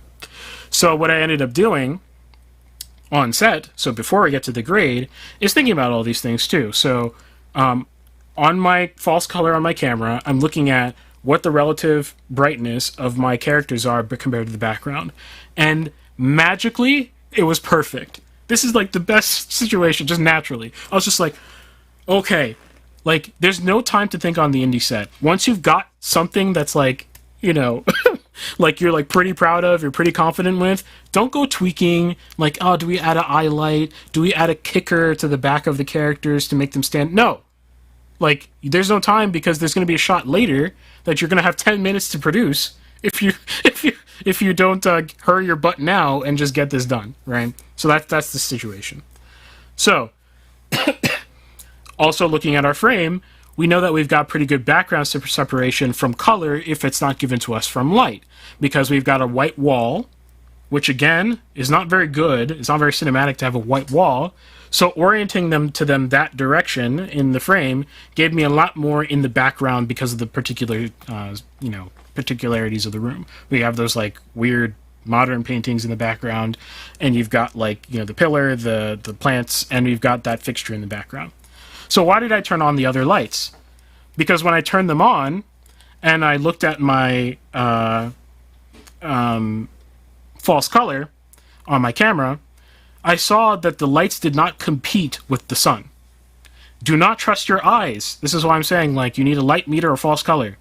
Do not trust your eyes to tell you how different the lighting is from the background to the foreground. There's like a zillion different things going on in your brain that is hard to, like, get past. So, turn on the lights, and I saw that the wall accents were actually really pretty. I think they look pretty. And in some of the shots, they give our main character, when he's standing in the right spot, a little bit of a halo, which is a visual metaphor, right? Not that the character's perfect, but he's our main character, right? It's like an we want to identify with him, so we give him a little bit more prominence in the frame by making sure he's standing in a position where the light sort of ensconces him, right? So in this shot, it's not very apparent, but in other shots, the wall sconce kind of creates like a little halo around his head. And we also have our main character standing closer to the sunlight, right?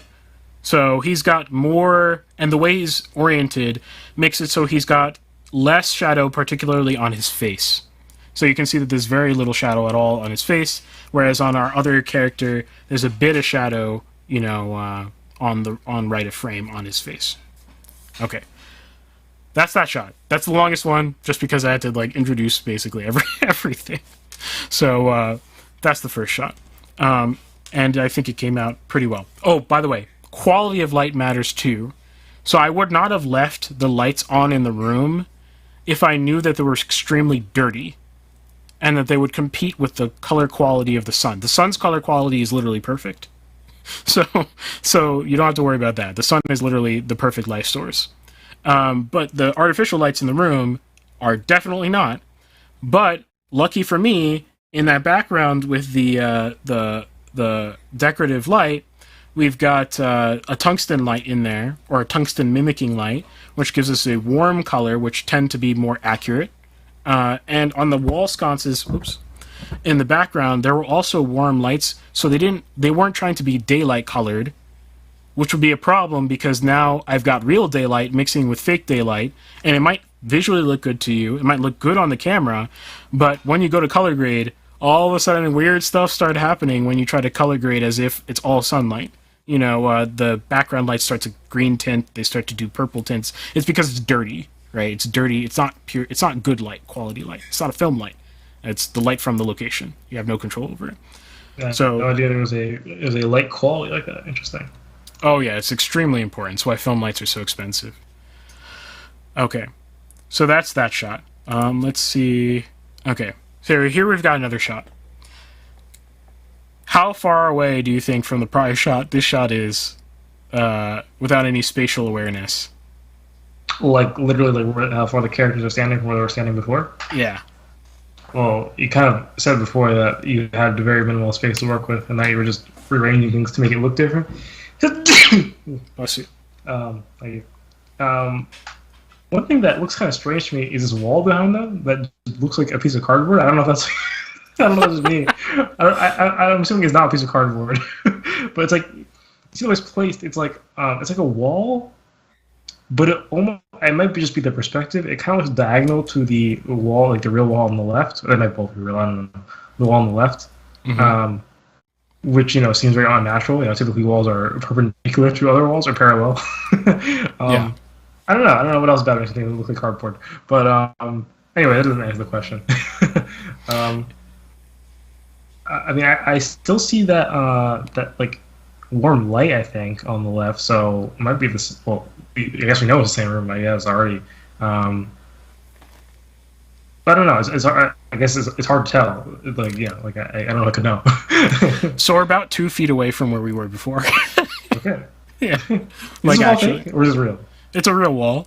I don't This shot was the last location, like separate location, that we shot. Of course, these screenshots are out of order, but in the context of the short film, this is like the last new location, if you get what I mean, in the same large space. So we were stuck with a very bad situation. That's why I picked this frame, because it's very hard to light this. And by the way, I see some people trickling in, which I really appreciate. Hit that like button, helps people find the stuff, especially on Rumble. It helps a ton. And also, if you have any questions about anything I'm saying, this is a live show for a reason, so go ahead and ask away. I would love to answer them.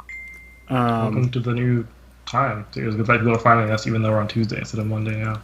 Yeah, for sure. So, oh, my phone is buzzing. Let's fix that. Okay, so we're about 2 feet away from where we were before, and the challenge is that we're up against the wall. Number one rule, no matter if you're a director, a set designer, an actor even, because actors, believe it or not, on indie sets, they have to advocate for themselves too, because this is the thing about collaborative art forms in any indie space. One member makes everyone look bad. That's just the reality of it, right? So one person's mistake makes everyone look bad. You don't know whether the scout's going to attribute it to you or to anybody else. You see what I mean? So in this particular case, if you're an actor, if I were these actors, none of them said anything, which it ended up being okay anyway. But if I were an actor, I would say, get me the heck away from that wall.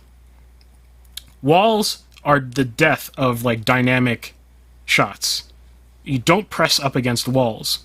If you're going to have to do that, you typically press up against corners. In this case, we had no corner left that wasn't already shot. So what did I have to do was figure out, okay, how am I going to make this wall not terrifyingly bad? Given that we have to shoot up against this wall very tight in order for us not to see prior locations. What's the reason why walls are bad? Oh, it's because it ends up... I think I might have a shot of this same thing from a wall. Give me a second. I'm not going to go through all these. There it is. That doesn't look as good. Right? Or... Okay, yeah, it looks plain, I suppose. I don't know why. It looks flat. It looks like the frame has no dimension, right? Why is that, though? Why is that, though? It's because there's no depth. Like, there's literally no... So is it mostly bad when the camera is perpendicular to the wall? Yeah. That's when it's awful. So I shot this as the master shot because we needed coverage to cut to, and there was no other choice. That painting on the back of the wall is the only thing breaking up the image, basically. But we'll come back to this right after we discuss the last one to discuss a few things I did to try to mitigate the wall problem. So let's go back to this frame here. And basically, in this shot, we're again trying to keep it mid-key. Now, this shot has a little bit more contrast than the prior shot. It's a little bit more hot and cold, right? The wall on the back is actually pretty bright compared to the wall, in the prior shot. And the darkness, like look at the the darkest parts of her hair, right? Like where her hair is shadowing. That's pretty close to black. If not, there's probably some actual black in there. You gotta do what you gotta do, right? Like you gotta work with what you got.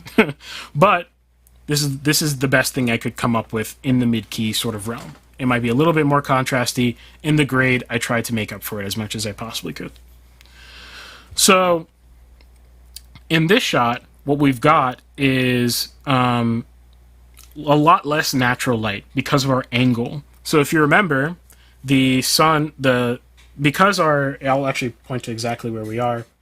This wall is actually there's like a pillar corner in the room there, and the wall that we're looking at is the one facing the window. So our characters are here and here, so we're really squished, right?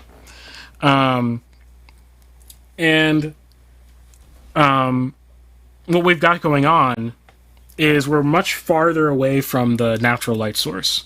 And if you're familiar with any physics, the inverse square law, do you remember that from physics? Yeah, this is referred to the fact that light gets exponentially less powerful the further you are away from it. I think that goes for sound too, or I guess things that just emanate. Yes, there's exponential decay. So, we're probably 10 more feet maximum away from the window. But effectively, the light, the 10 feet is I don't know what the actual math is, but let's say 20, 30 times less bright than it was before. I don't know. I've experienced this with sound recently, because one thing I've read to say is I got this MIDI speaker, this thing, right? It's, and I was trying to figure out how to play this thing without my roommates getting annoyed, right? Basically. And the walls are actually pretty thick here, so it's actually quite nice. But it's crazy how putting it, there's a window to my right, kind of behind me, and I put it on the windowsill. It's way quieter than if I just put it to my face. It's and it's weird. It's okay, I put it on my desk. It's pretty good. I just put it in front of me. I was wait, this is so much louder. And it's exponentially gets quieter and quieter. It's kind of crazy to the point where if I had this on my desk, listening to it at a pretty I would consider loud. I'm people definitely hear this, right? I walk to my door. My room's not that big, and suddenly it's really you can barely hear the music, and it's what? What's going on? When you think about it, remember from physics, the sound waves travel in a sphere, right? So all the energy is going. It's not a literal line to you, right? Well, I mean, the sound that gets to your ears is a line towards you, I guess. Well, plus excluding reflections, but whatever. But the sound going everywhere, and that sound needs energy, So, and it's essentially a larger surface area, the bigger the sphere gets. So, Yep. yeah, super interesting. Exactly right. So now that we're far away from the sun, and also the sun just happens to be like, this is later in the day, so the sun, we're getting less sunlight because of sun angles changing. So the natural light's not going to just do it for me anymore. Plus, we're up against a corner, which means things are starting to shadow because the sun, like that back room over here that we discussed earlier, that room is basically what you call like a negative fill. Like it's causing light to get sucked away. I'm not going to explain more than that, but basically it's creating a shadow on that room side of the characters. So what I'm going to do is I'm going to have to do something. How many lights do you think are in this shot? Not that are not native to the set. Right.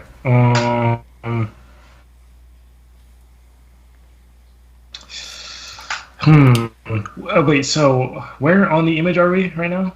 You said you was like 2 feet away from where we were before. You see those two X's by the pillar cutout? Oh, yes, okay. So we're there now. And the light has exponentially decreased, right? So you shouldn't have the same brightness, right? Right.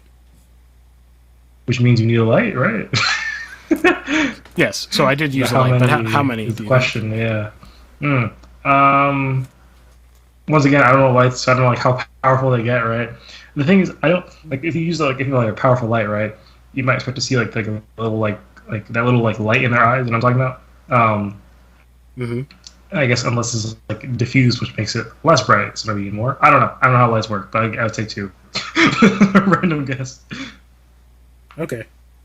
I'm just going to draw this so that we understand the lighting setup. So this is looking at it straight on, not the angle of the camera, but like dead on to the wall, so perpendicular to the wall. Basically what I'm doing is I've got a light, this is again not proportional, but I've got a light over here, and it's got a reflector dish on it.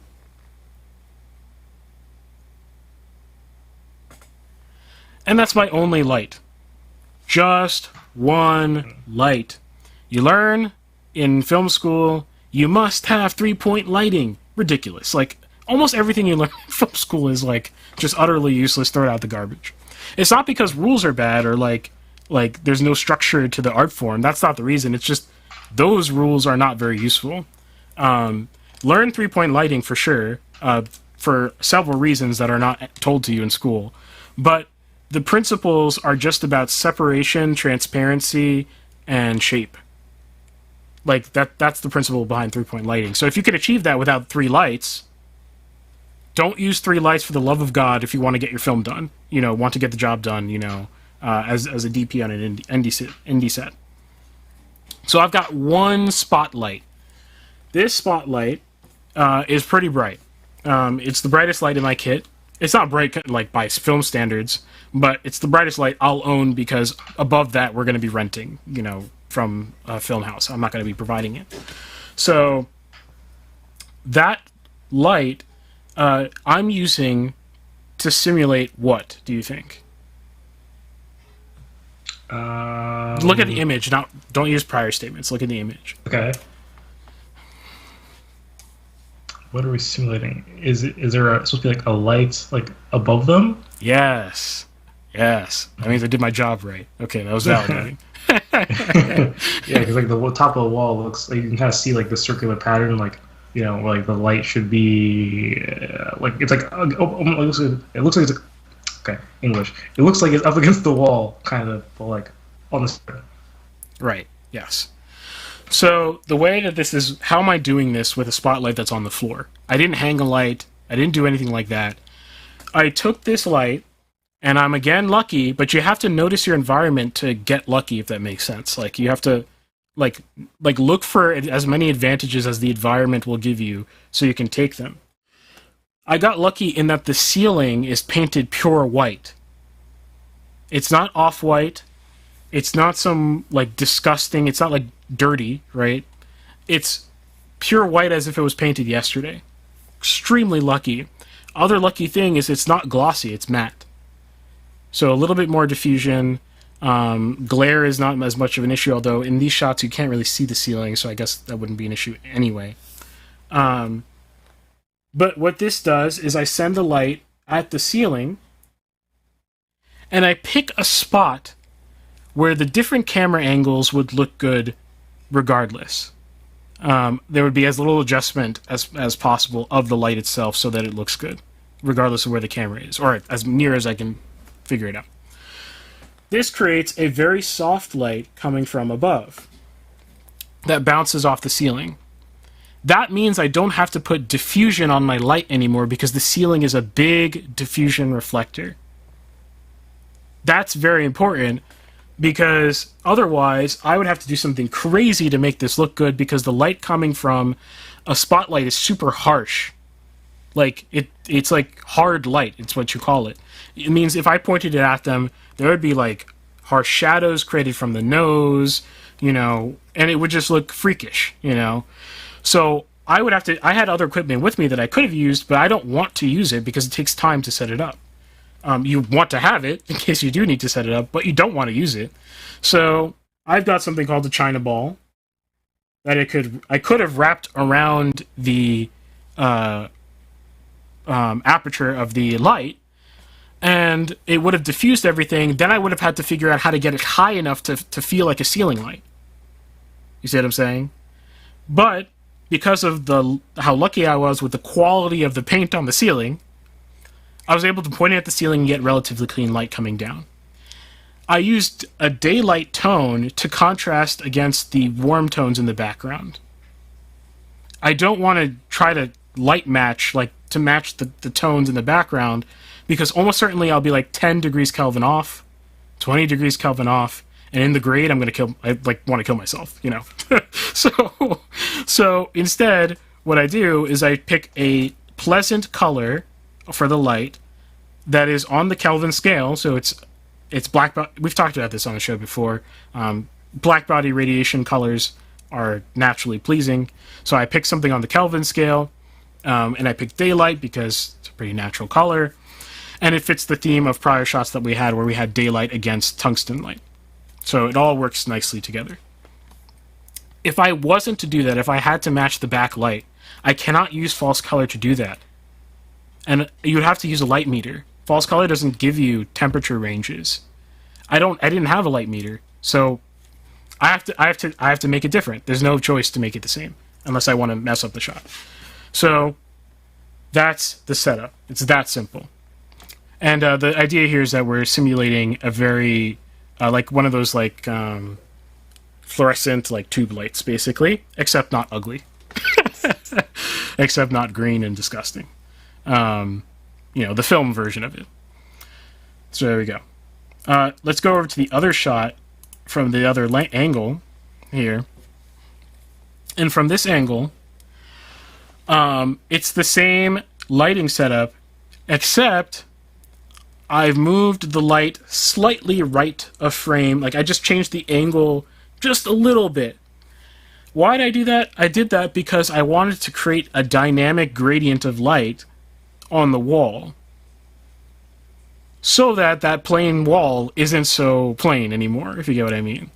So you can see that the light seems to be coming from right of frame, top right of frame, and coming down on our right subject. In the prior thing, it looked a little bit more even, because I put it a little bit more center. Not perfectly center, but I put it more center. In this case, I put it much more off to the side. I barely moved the light, which is good because I have no time. I barely moved it.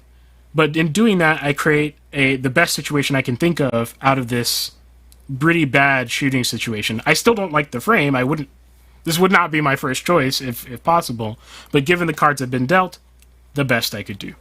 That's the situation there. Okay. Last, I think I'm going on a little long, so I'm going to do one more light setup in a completely different environment. This is what the episode artwork came from. I really like this frame for a lot of reasons, but That's actually my VFX work right there with the Excel sheet on the monitor there. Oh, okay. I see. But I shouldn't have done it. I wasn't paid enough. Anyway, so let's go to a completely different setup. We won't do this. The lesson behind this frame is just if you have to shoot outside in an uncontrolled area, pick a time of day that's automatically cinematic. Here we're like at golden hour, which is the it's like the quintessential time, basically. So it looks dynamic. But now we're going to go to a different scene. This scene here, but I want to pick the right shot. Let's see if I can find something that is It has some like serious shots for a sitcom. Yeah, like I said, I don't really like really boring lighting. I like it just a little bit more dramatic. But the philosophy, now we have to get back, we have to step out of our technical brain as to how films work or whatever, or practically. We got to think in our sort of film artistic brain. Like, what are we trying to achieve? Again, my director asked, this is a different day. So I asked the director, what do you want to achieve? I don't know, do whatever you want. Okay, great. The first time that happened, he was pretty compliant. I got to do pretty much everything I wanted to do. So this time I'm going to take it and I'm going to run.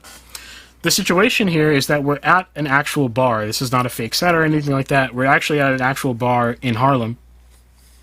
Again, used to live in New York City. Do not recommend. So glad I'm in a small town of 6,000 people. It's a beautiful life. But the point I want to make with this is that the lighting scenario is completely and utterly different. One thing I recommend if you're going to do a night scene is do it at night. Just do it at night.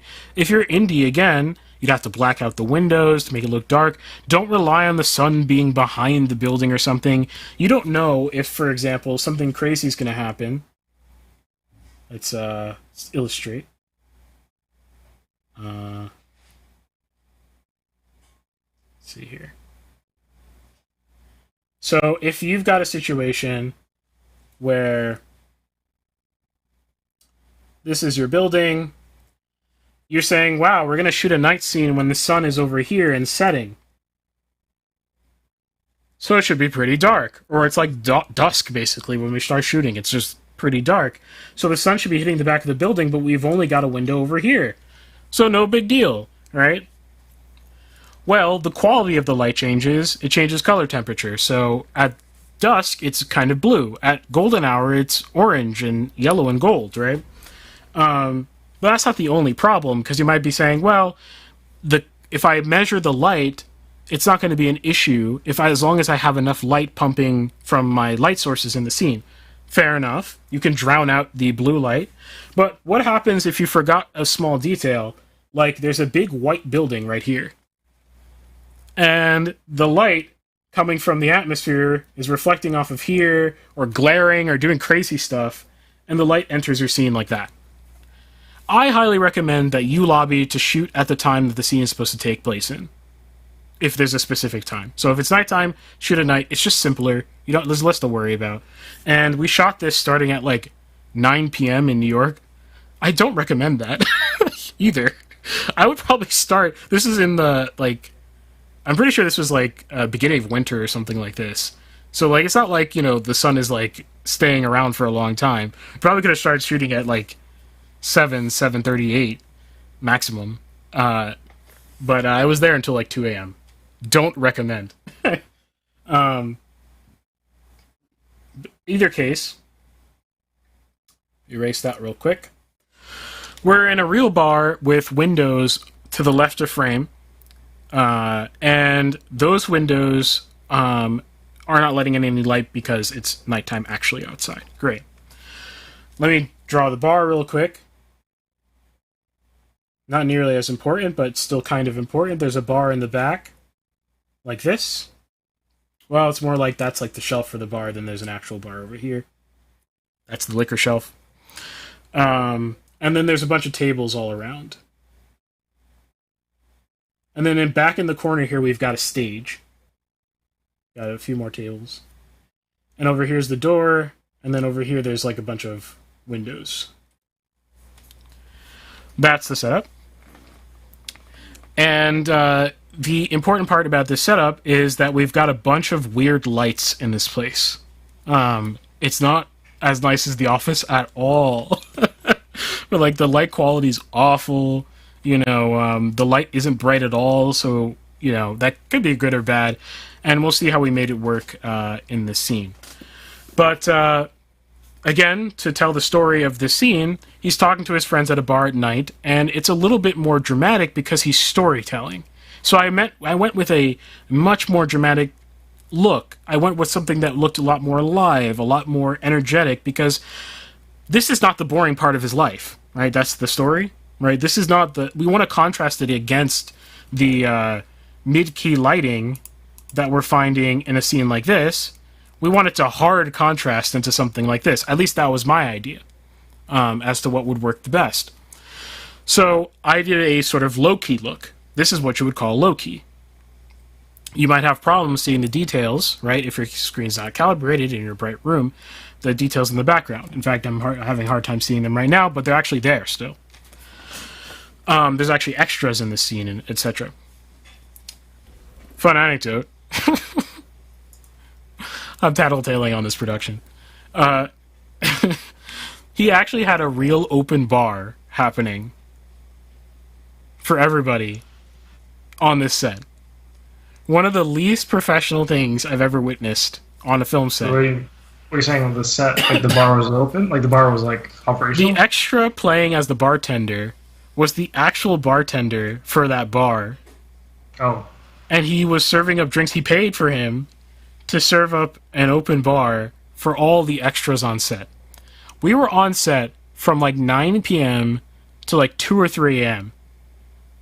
This is a very, very bad idea. That's what I'm saying. Huh? Oh, go ahead.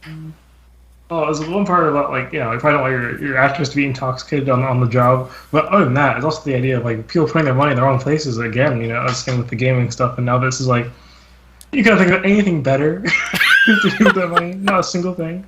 Not one other thing you could have done. I don't know. If he had paid for an open bar for after we're done, that'd be one thing. But these people had real drinks in their cups. The actors even, that drink that he's holding right now, I think is a real drink. This is not, like, I don't think that, like, this is crazy. This is insanity. If you know how extras work, they're not being paid at all. In fact, most of these actors are not being paid, if I remember correctly. The extras don't get paid? I mean, unless you're like a union extra on a Hollywood shoot, you're not getting paid. Like, you're volunteering. In this case, his extras all are his friends, so they're not even like wannabe actors or anything like that. So what don't they care about? Goofing off on set. Come on, this is ridiculous. So what do? They overdrink. It got so bad that someone who shall not be named started sobbing in the bathroom, like in the basement of the set. Just started sobbing like crazy. I think it was about a breakup or something. It stopped the entire production for like a half hour as all the other extras swarmed downstairs to comfort her, to convince her to stop drinking, and it was just insanity. The director started flirting with one of the actors. Let's just say the sound guy and I were giving each other like fuming looks. The sound guy did not want to be there either.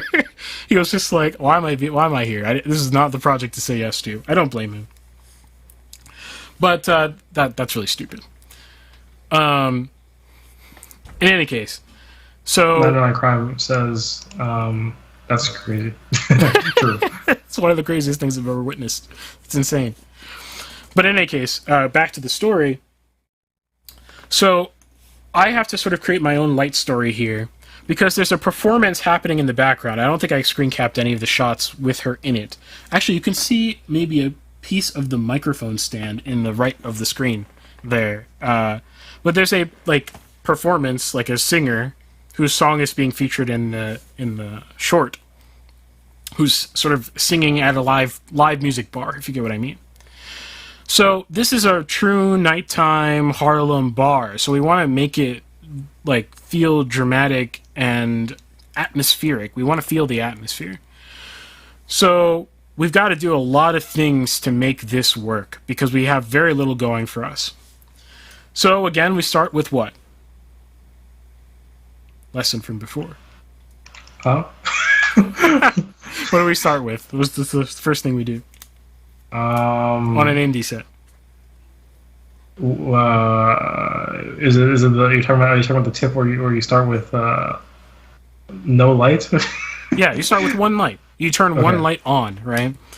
So in this case, I have them turn on the like house lights, like the regular sort of like ambient lights that are supposed to illuminate it, you know, but they're very dark and they are like varying in color temperature from each other. Dirty as all heck. So I tell them to turn it off again because it's not usable. So I have to figure it out. Then I have them turn on the stage light. The stage light is the light that you see in the background that's creating that red background. You see what I mean? Yeah. So that stage light was a crazy color. But that actually was a good thing because now it's not competing on the Kelvin scale with like more natural colored light. Now even if it's dirty, it looks like it's on purpose, if you get what I mean. And I kind of hoped that the red was not going to have any weird other spectra in it. And I lucked out. And it was like pretty decent just red. It was a little bit more, it had like some yellow in it that wasn't expected, but I made it work. It wasn't the worst degree. So, let's see. So that's our one light that we're going to start with. So how do we light to that one light? Well, we know it's going to cut in the background to make sure that our background is not going to be just a wash of black.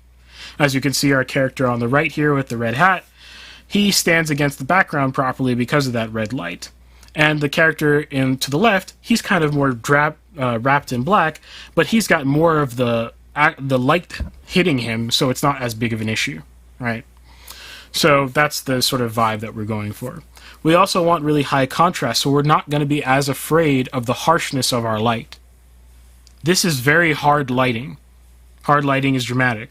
The reason why we're getting a shadow on our to the left of frame character's nose that goes down, and the cheekbone light is so dark, is because it's a hard light. It's not very diffused. So we start with that background light, and we add one light at a time and make sure that we're not done. You know, because if you're done, you want to be done, because you have no time. So the lighting setup for this, in this case, looks like, let's say this is the table. It's a round table, but I'm not going to draw it like that. This is the table, and we've got our different characters sitting around the table. And there's there's a fourth one, you know, on the fourth side, but I'm not going to draw it because it's going to get in the way. And what I'm going to do is I'm going to use a technique that you've seen in tons of films that you love. One of my favorite scenes of all time is the opening scene of Inglourious Bastards. And I think I've talked about it on the show, like, briefly. But in that scene, you've got this just crazy simple lighting setup that is probably not as simple as it looks. Definitely not as simple as it looks. But there's one main light that's driving the entire mood. And that light is just one hard source. Now, this is the same light from the last scene. The same exact spotlight. With the dish on it.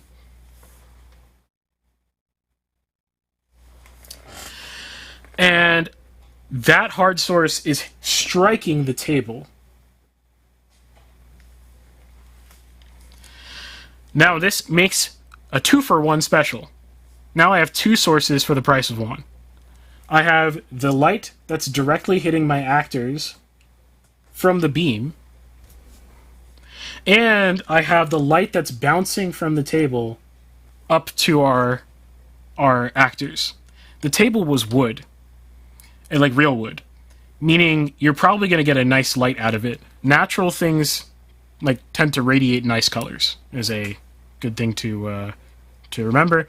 But it warmed the light, which kind of gave it this like nice warm glow coming from beneath. That's a little bit more orange, but from top you get this striking white light.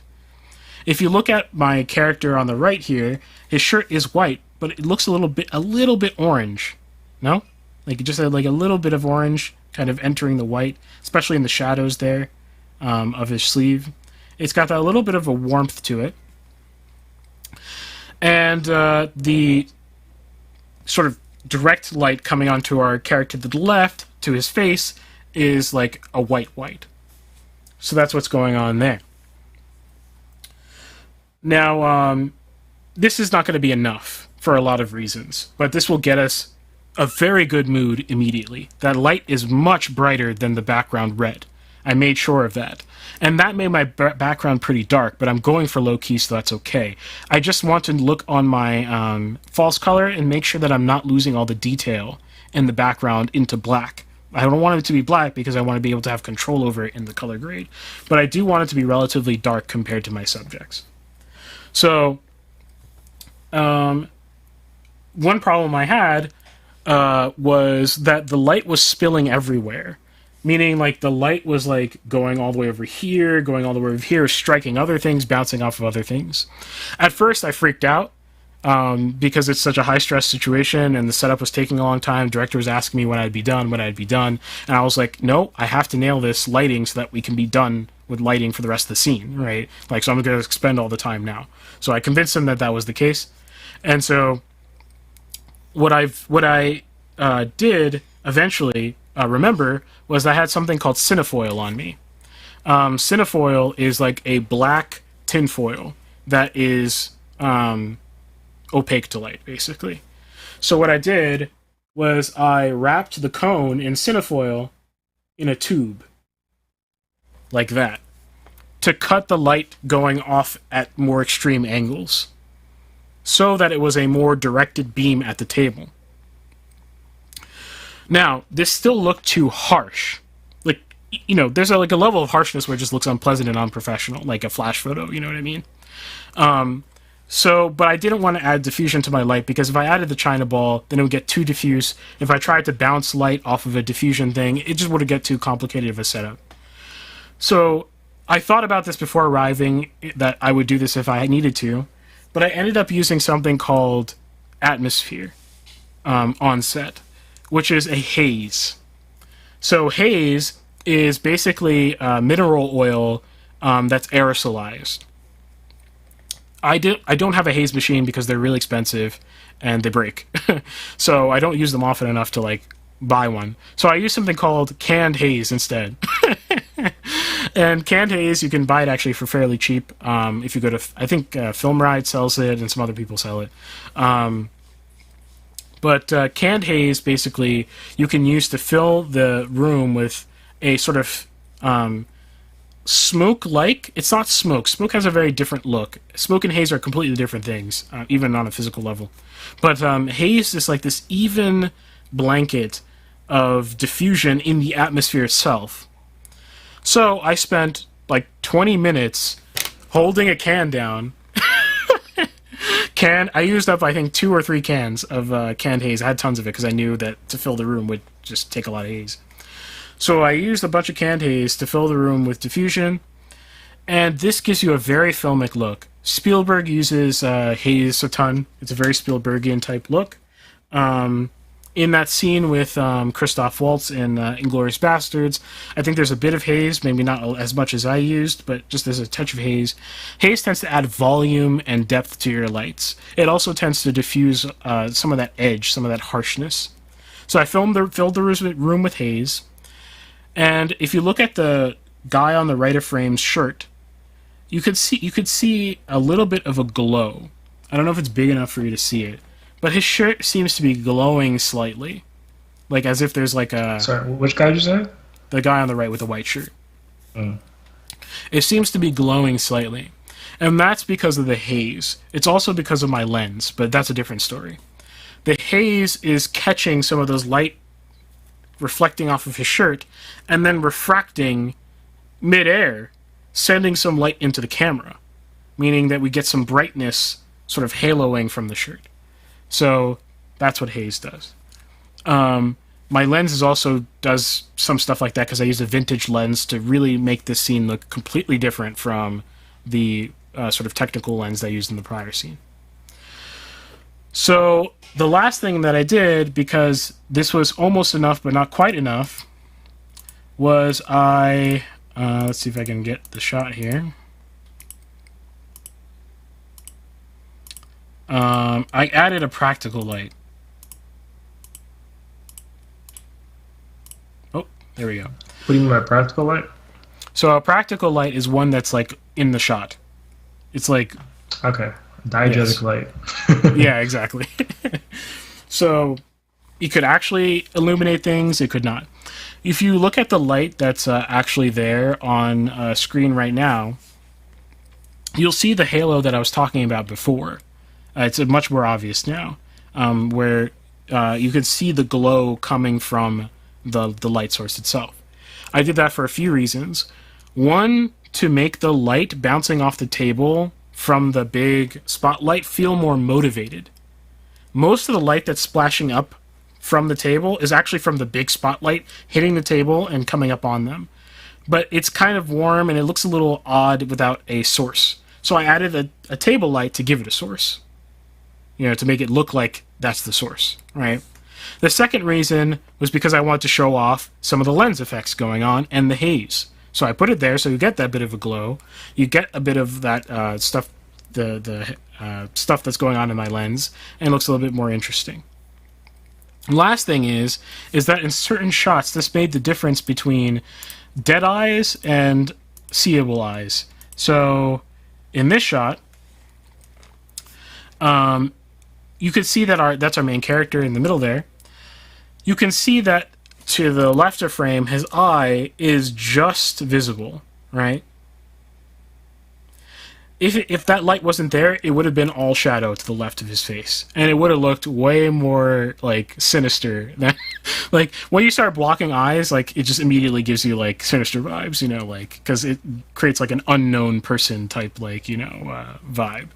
So that light is just catching, like you can actually see maybe some of the light source catching like the because his head kind of is like a little bit of a shelf, you know what I mean, and on his particular cranium, and it's catching I mean we all have a bit of a shelf there, but right about here all the way to the left and down and around like that's the center light on the table causing it to catch a little bit of the light on his eye to make it so it's not so sinister.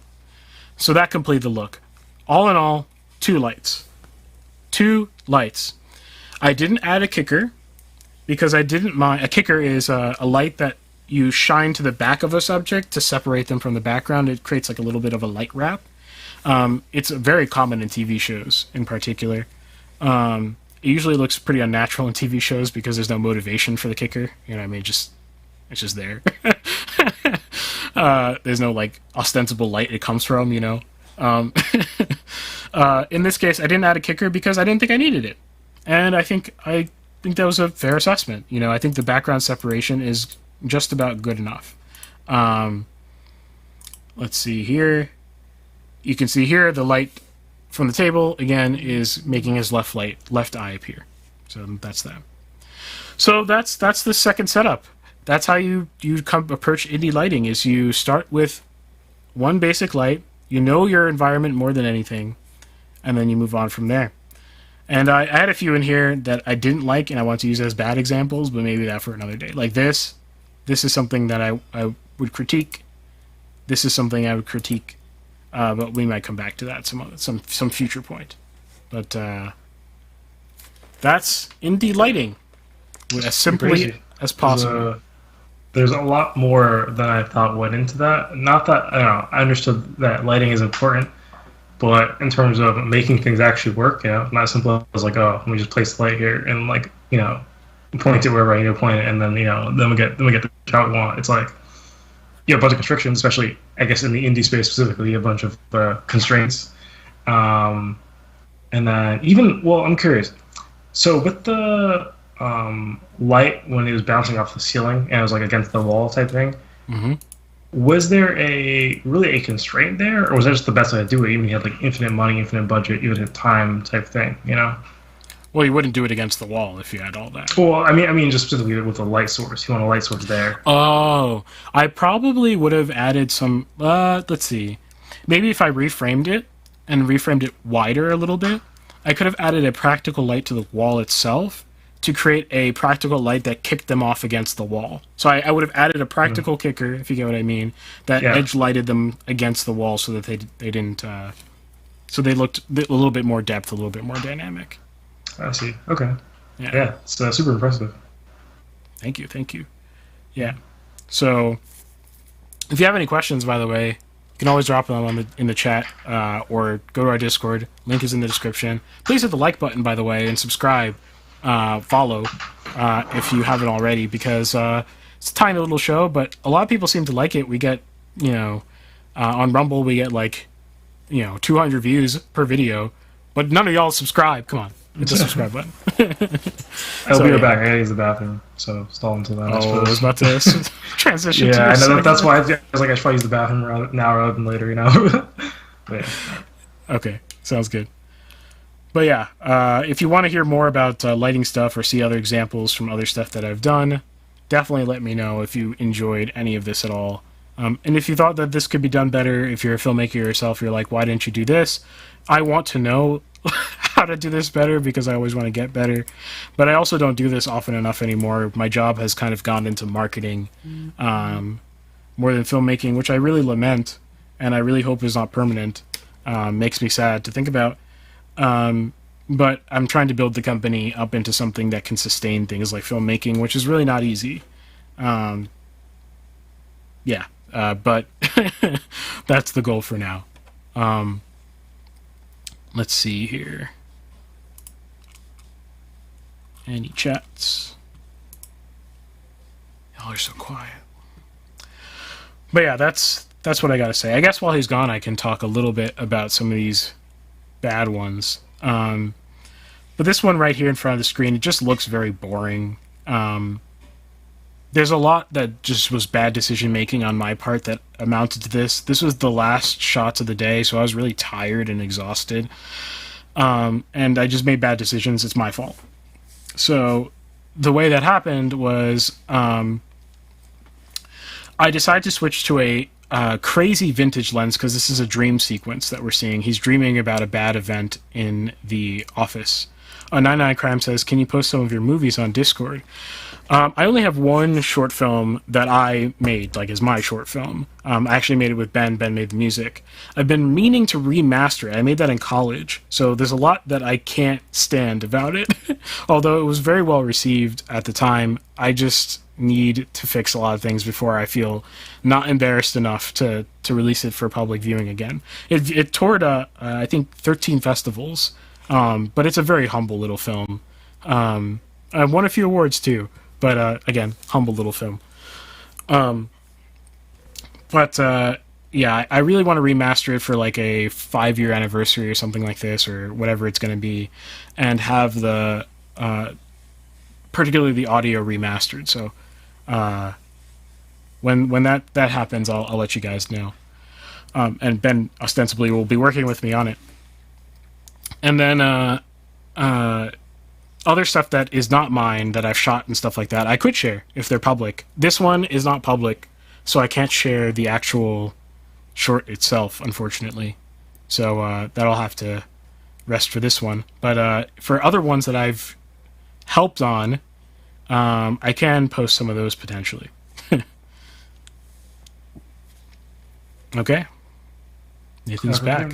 Mm-hmm. So it's time for some arguing with Reddit. If you're not familiar with the show, we do this in 3 segments. So our first segment, or 4 segments. Our first segment was news. Our second segment, right now, we are talking about lighting, if you're just joining us right now. And our third segment will be arguing with Reddit, where Nathan reacts to hot takes from, this time we've got one from Kai. We've got a hot take from Kai he'll be reacting to, and some others. So I'll also be reacting to the Discord bot, actually. Oh yeah, I forgot. We got a new bit on that segment too. Stick around. And lastly, if Ben comes in time, I'm not sure if he's still coming, but if he comes in time, it will be a segment on Voices, the album Voices. Okay, so here we go. Mixed Media Gaming. Welcome to Mixed Media Gaming. This is the Arguing with Reddit segment. If you've been watching live, you know that. But if you haven't been watching live, welcome to the show. So in this segment, I'll be looking at some Reddit hot takes. Some of them, well, actually, I haven't chosen any this time, partially because I forgot, but also because we have a new a Discord bot that can generate hot takes for us. So yeah, but Irving has, well, actually not Irving. Well, have you guys or is just we're using just kick arrows? Wait. Oh no, I don't have one as well. Just for okay. That's what I thought. Just making sure. So we'll be one of our local supporters, Kai. He gave us a hot take to react to from Reddit. So I'll be looking at that. I have no idea what it is at the moment. So that'll be interesting. But before we continue, let's reintroduce ourselves. So my name is Nathan Nestor. I'm a 3D modeler and video game developer. And my name is Irving Nestor. I'm a filmmaker and media entrepreneur based out of Mount Carmel, Pennsylvania. I own a company called Ariella, which does film and media. Check it out. Yep, and normally Ben would be here, who is our resident music guy, but unfortunately, I'm not sure if he's coming later or if he won't make it this time, but yeah, at least at the moment, he is absent. So, yeah, there's normally three of us. So I guess let's get into it.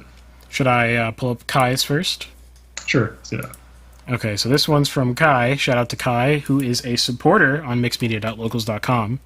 And this is the hot take. Wait, is he here? Because if he's not here, maybe we should do the other one first. I don't know if he's here. All right, say in the chat if you're here, Kai. Okay, well, how do you want to actually display the other ones? Well, I can just use the bot in the stream chat. Oh, right? That's elite. Like, yes, that's perfect. Yeah. Okay, do that. Okay, all right, so for some context, I created a Discord bot that's able to give me quotes from either actors, directors, general gaming people, or general music people, or something like that. I forget. I think it was the categories from WikiQuote. WikiQuote is not great for scripting data. It's very annoying. So some of I haven't worked out all the bugs yet. Sometimes you get a malformed quote. Or it's also worth noting that the quotes are written in Markdown, so there's like italics and stuff like that. It would all be marked down. So in the stream chat, that won't actually work. Like you'll see in Discord, it'll show like correctly and stuff, which is nice because Discord actually fully supports, not fully. It is closer to fully supporting Markdown now. But on the I assume restream, the restream thing, I assume it'll just show up like just normal plain text. So note that for the weird formatting.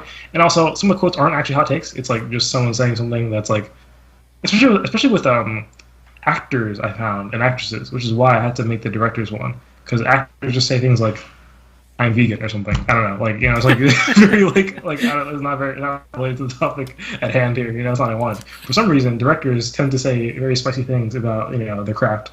So yeah.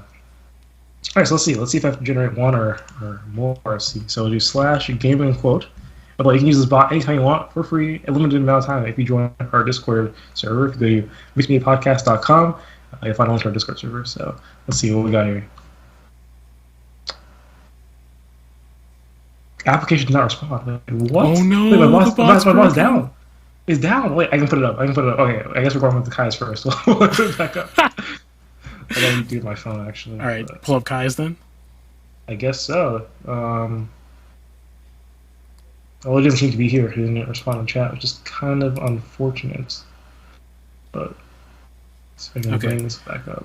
Well, here it is.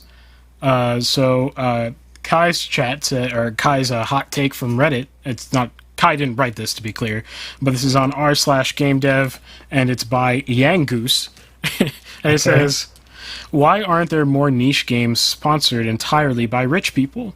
There are plenty of people out there with crazy amounts of money dropping tens or hundreds of millions of dollars on boats, planes, houses, art, etc. Why don't we see more rich ex-FANG people, FANG, F-A-A-N-G, this group of stocks, people who've cashed in their $30 million worth of stock options, spending $1 million of it, hiring half a dozen devs to build them their dream game. Or some Saudi prince dropping $10 million to hire a mid-tier studio to make him a custom game. If people will drop that kind of money for a single meet and greet with T Swift, then why not on gaming? I think that's a good one, actually. Why not? I don't know. Maybe in part because like,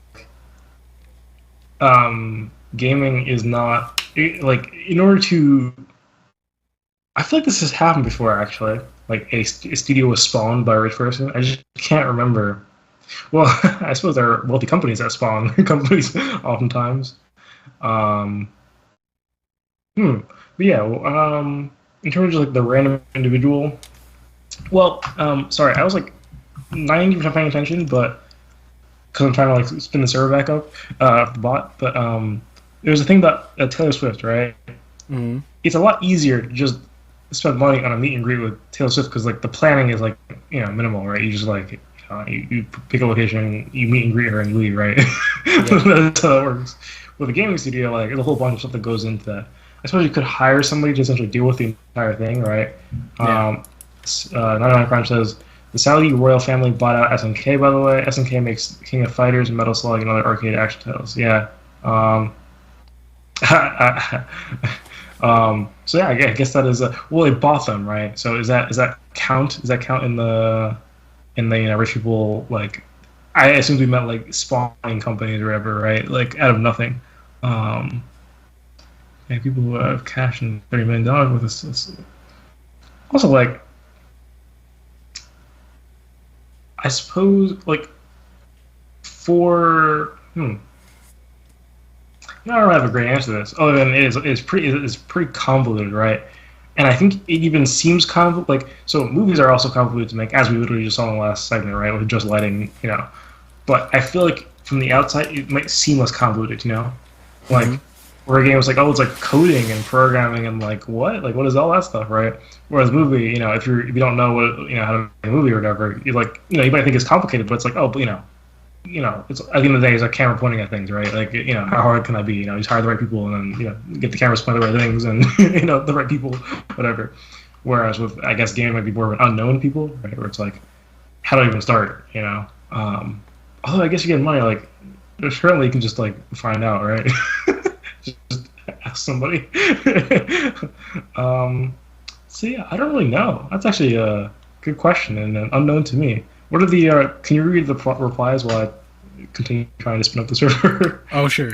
Yeah. So let's see. We've got Potorims or Panorama rather says probably because it's a significantly easier to buy a prepackaged item or experience than it is to try and shepherd a project to completion. That's basically what you were saying. Look at Kurt Schilling at 38 Studios. He had a dream game he wanted to make, dumped a ton of his own money into it, and eventually crashed and burned several studios as well as $75 million of Rhode Island's tax dollars. What's the story behind that? I don't know if I care, but let's see. Exactly, creating a game is not buying a $500,000 car. Yeah, same thing.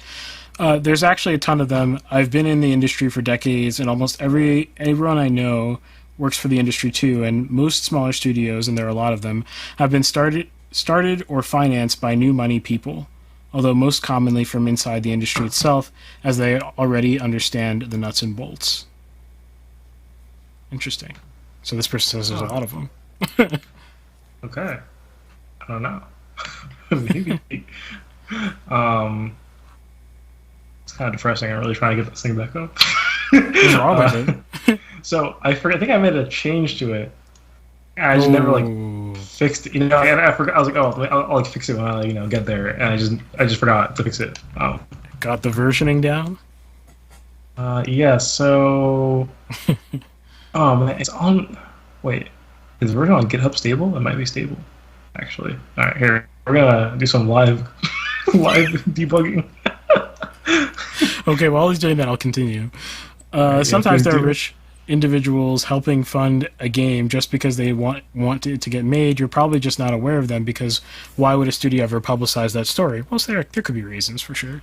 I've known a couple of devs on some pretty high-profile games that had the exact solution in addition to the more obvious ones like Kingdoms of Amalur. Otherwise, the problem is just that you can't actually throw infinite money at a video game and have it turn out like you want. Well, it's the same for any art, right? Like, you can't throw infinite money at a painter and have it, turn out exactly how you want. Yeah. You have to kind of know something about what you're... I don't even know if it's about the pipeline even. I think you have to... If you think about, like, people commissioning art from, like, Renaissance painters, these people were probably art fanatics themselves.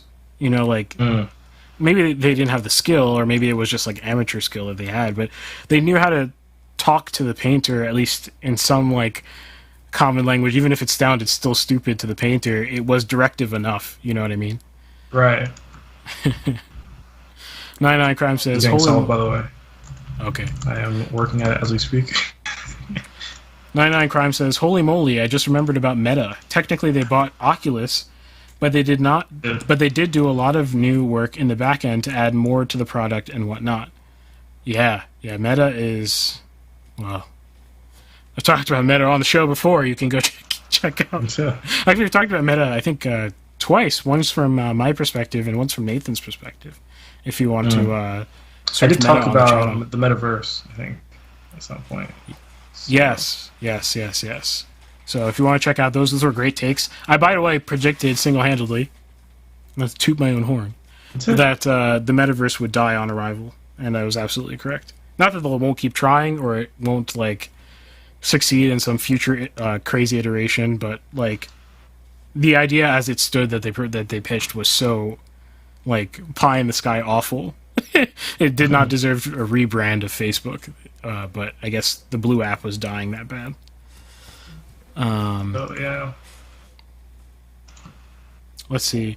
Annapurna Interactive is sort of like that. The founders are so rich that I think the fact that they make money is just icing on the cake. That's a good situation to be in, by the way.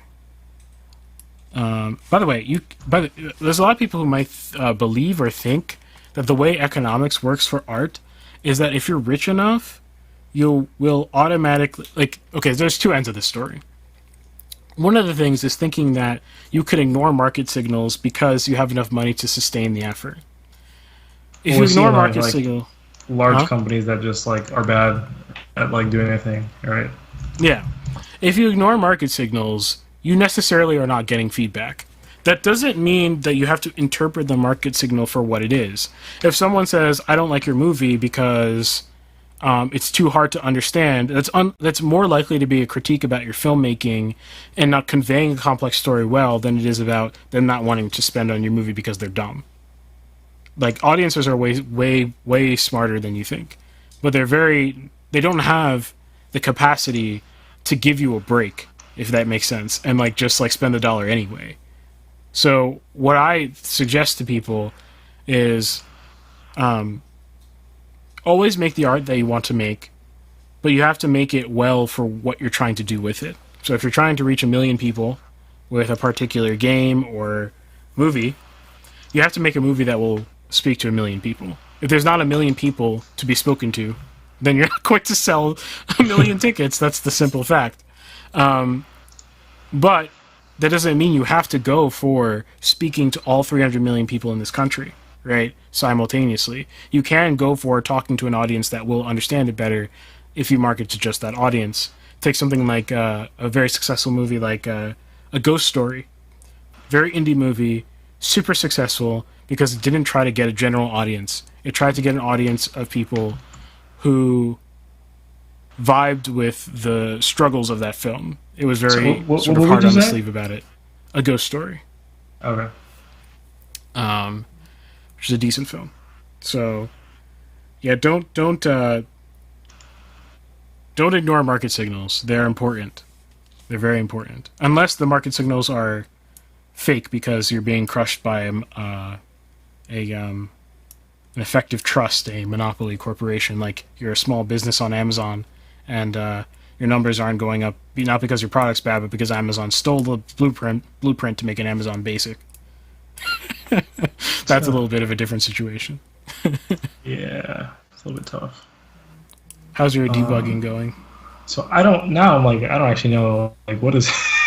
Oh, wait. Okay, is this gonna fix it? Please. What? What happens? It's MQ install. I'm on a different computer. Okay, that makes sense. Okay. Installing packages. All right, I'll keep stalling. So, Thank you. Cough Metaverse, $15 billion expenditure in 2020. Compare that to $40 billion revenue for the entire gaming industry that year. Guys, understand how different of a game these monopolistic, quasi-government, fascistic, to be very spicy, corporations, don't expect them to be playing the same economic game that you are. The gaming industry barely has any purchase compared to these traditional monopolies, these modern oligarchs. So Metaverse can afford to shed $15 billion just fine. But what it can't afford to, or what different game studios can't afford to do is lose $15 billion. They're not playing the same game at all. It's debt. It's a debt-driven society. But I've talked about that before. Let's see. Because the sponsor has total control and his pet project ends in development hell, and that's why you haven't heard of it yet. Combination of several factors. You don't get rich by being stupid about your money. Making a game is a large-scale investment that requires both your time and your money. Your time is particularly because is more expensive as your wealth increases. If you want your dream game, then it becomes a full-time job whether you like it or not. I don't know if it becomes a full-time job necessarily, but your patronage is not free. Like you need to actually monitor the process so that your money doesn't get flushed down the toilet. But most of us aren't in this situation, so I guess what does it matter to any of us?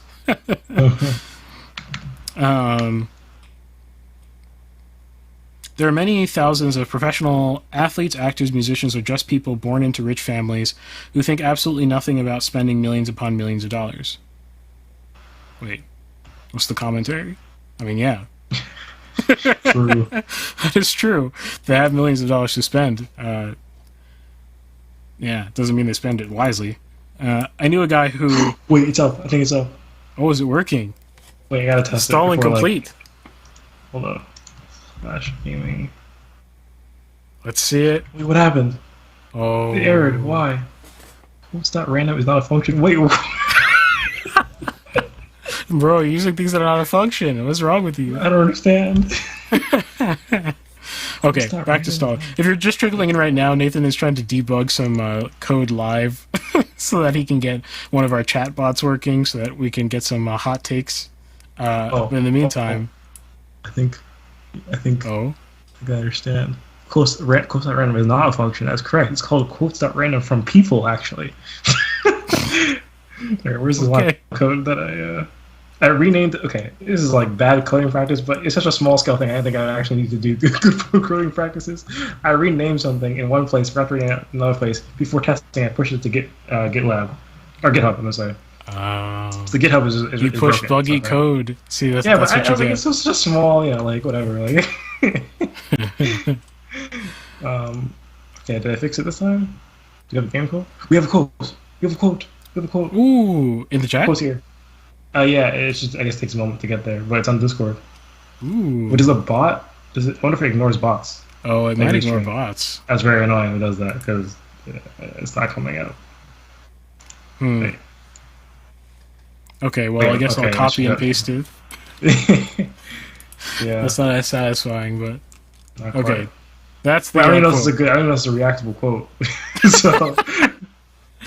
Okay, it says, Aerith and Tifa are both heroines in this game. Tifa. Who's this from? This is from... It's Final Fantasy, but... Tetsuya Nomura. Alright, let's find out who this is. This is... Japanese video game artist, designer, and director working for Square Enix. Oh, okay. So it says, Aerith and Tifa are both the heroines in this game. We kind of made them both represent Eastern and Western styles. We designed Tifa to look more fit and athletic. Tifa, sorry. From the moral committee among our staff, they said that if she's going to be doing a ton of action and movement, we wanted to give her clothes that would fit naturally. Hence the change in a double-layered tank top. Okay, that's very specific. All right, bro. Like, I mean, I don't know what to say about that. What the heck? I thought we should generate one. Do you have anything to say about that, Nathan? I don't play Final Fantasy. I mean, Tifa's outfit looks pretty impractical to begin with, but I don't know. I mean, I know nothing about Final Fantasy, like literally zero. I feel like I learned the general lore and then I forgot. Like, they're on like some like the big thing, some like I don't know, some like floating island thing or something. And it's like some evil corporation, like evil people. I don't know. Okay. There's parts of the island collapsing or something like that. I really recall, but maybe the plot of one of the Final Fantasies, and not all of the entire series. But yeah, I think we should regenerate a new one. Yeah, I think so. Wait, are these all from Twitter? Is that how this works? No, these are from WikiQuote. Oh, so I mean, so some of them might be from Twitter. This one is from Twitter actually, but. By the way, you can always generate stuff from this bot in our Discord chat on demand. If you go to our Discord, link in the description. It's a party, by the way. Like, we're talking all the time. Oh, broke. This one broke. Okay, this one is simply a link to the Wikipedia page for John D. Carmack, who I think is id Software founder. So that is not useful. Let's do it again. All right. Okay, that's something. Okay, from Gary Gygax's wiki quote page. I don't know who that is. She is an American game designer and author best known for co-creating the pioneering tabletop role-playing game Dungeons and Dragons. Okay. Oh, that's a good one. Let's see. That's interesting. So here's what Gary has to say. He says, while it is possible to play a single game unrelated to any other game events, past and future, it is the campaign for which these rules are designed. It is relatively simple to set up a fantasy campaign, and better still, it will cost almost nothing. In fact, you will not even need miniature figures, although their occasional employment is recommended for real spectacle when battles are fought. A quick glance at the equipment section of this booklet will reveal... This is from the book. This is from the book. Oh, it says the attribution is preface of the original Dungeons and Dragons in 1970. Yeah. Well, I think the hot take in here is: should you play with figurines? That's the real take. And should you play Dungeons and Dragons? Chat, let us know. Would be better, but I don't know. I'm not a D&D player myself, I suppose. I've been invited to play D&D. Have not played it yet. But, yeah, same. But if you have played D&D, do you play it with figurines? Is that like the correct way? You have to reroll on this one, I think. What is this? Okay, this is incredibly short. I hope it... What I really wanted to do was just have the sonic boom... Okay, I swear I was getting more symptoms. I swear. I was generating... I have a bot test server. I literally was just generating them over and over again. I was like, oh yeah, these are like good quotes to like talk about, right? And like now suddenly it's like... What is this? What I really wanted to do was just have this sonic boom with a flash and have the level change on instantly. What? We're gonna do it again, I guess. Official what? Okay, that's broken. Next one.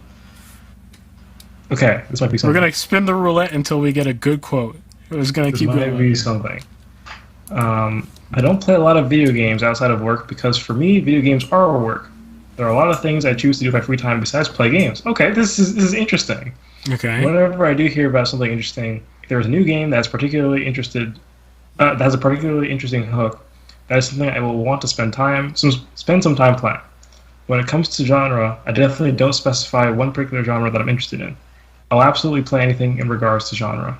Okay, that is I consider that a take of sorts. It's not really a hot take, but it's a take. Interesting. Video games are work. I mean, I said, well, okay, yes. I guess video games are work, and that but aren't all hobbies work? Isn't really anything you'd want to do other than literally sitting down and doing like literally nothing work? Like even like watching a TV show, right? It takes like some amount of effort to consume, even if it's like the literal most garbage like like slop you could ever consume with your eyes. Like there is some amount of work being done, right, to understand what's going on.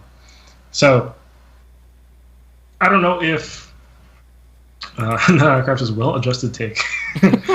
I don't know if maybe video games are typically more work, I guess, than a lot of things, but not all things. Like you're playing a sport, right? Oftentimes that'd be more work, right? Maybe not always, depending on the game. And then he says essentially, if it's an interesting hook, then he'll spend time playing it.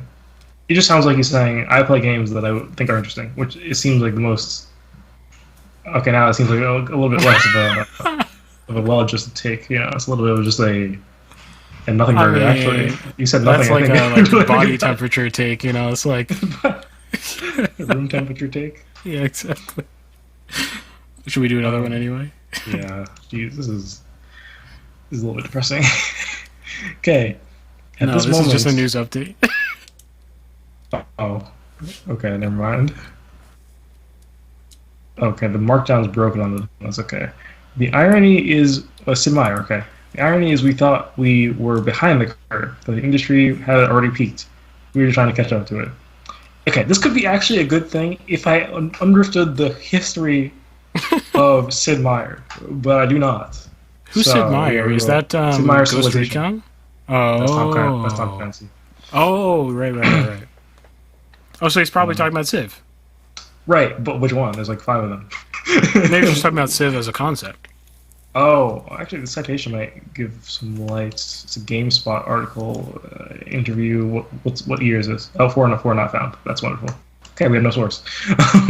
So, the industry had already peaked. The industry, as in the gaming industry, or as in like the grand strategy industry? What are we talking about here? In terms of gaming, it did not peak. Actually, in terms of both, it did not peak. So I would like to know when he said this, to know like how, you know, if it's more, maybe it did seem like whatever he was talking about was peaking at the time, you know, but I'm not sure what he'd be referring to that was peaking. I don't know, man. This is not. All right, next one. This is very anticlimactic. I feel like we've gone through like 10 of these. Maybe the bot has to be run through AI to ask if it's a hot take. No, I literally thought about doing that. I was like, because some of these are just, you know, normal quotes or whatever. I was thinking about just having it ask a bot, and bot says yes or no, and then it gets either deleted or added to a database, right? So I guess stick around for Mixed Media Bot 2. But we just have Gary Gigax again, D&D guy. The D&D, I don't know. I don't know D&D. He says the new D&D is too rule intensive. I do not know, bro. Like, so I might just skip this one as well. To be entertaining rather than master the game is on with archetypes focusing. I couldn't tell you. I cannot tell you. All right, moving on. I have had zero experience with it at the time, but I wanted to create something that no one else was doing. It was that absence of anything like Mafia that really motivated me. Huh? It was that absence talking about of anything. GTA. Huh? GTA. Yeah, it doesn't. Mafia?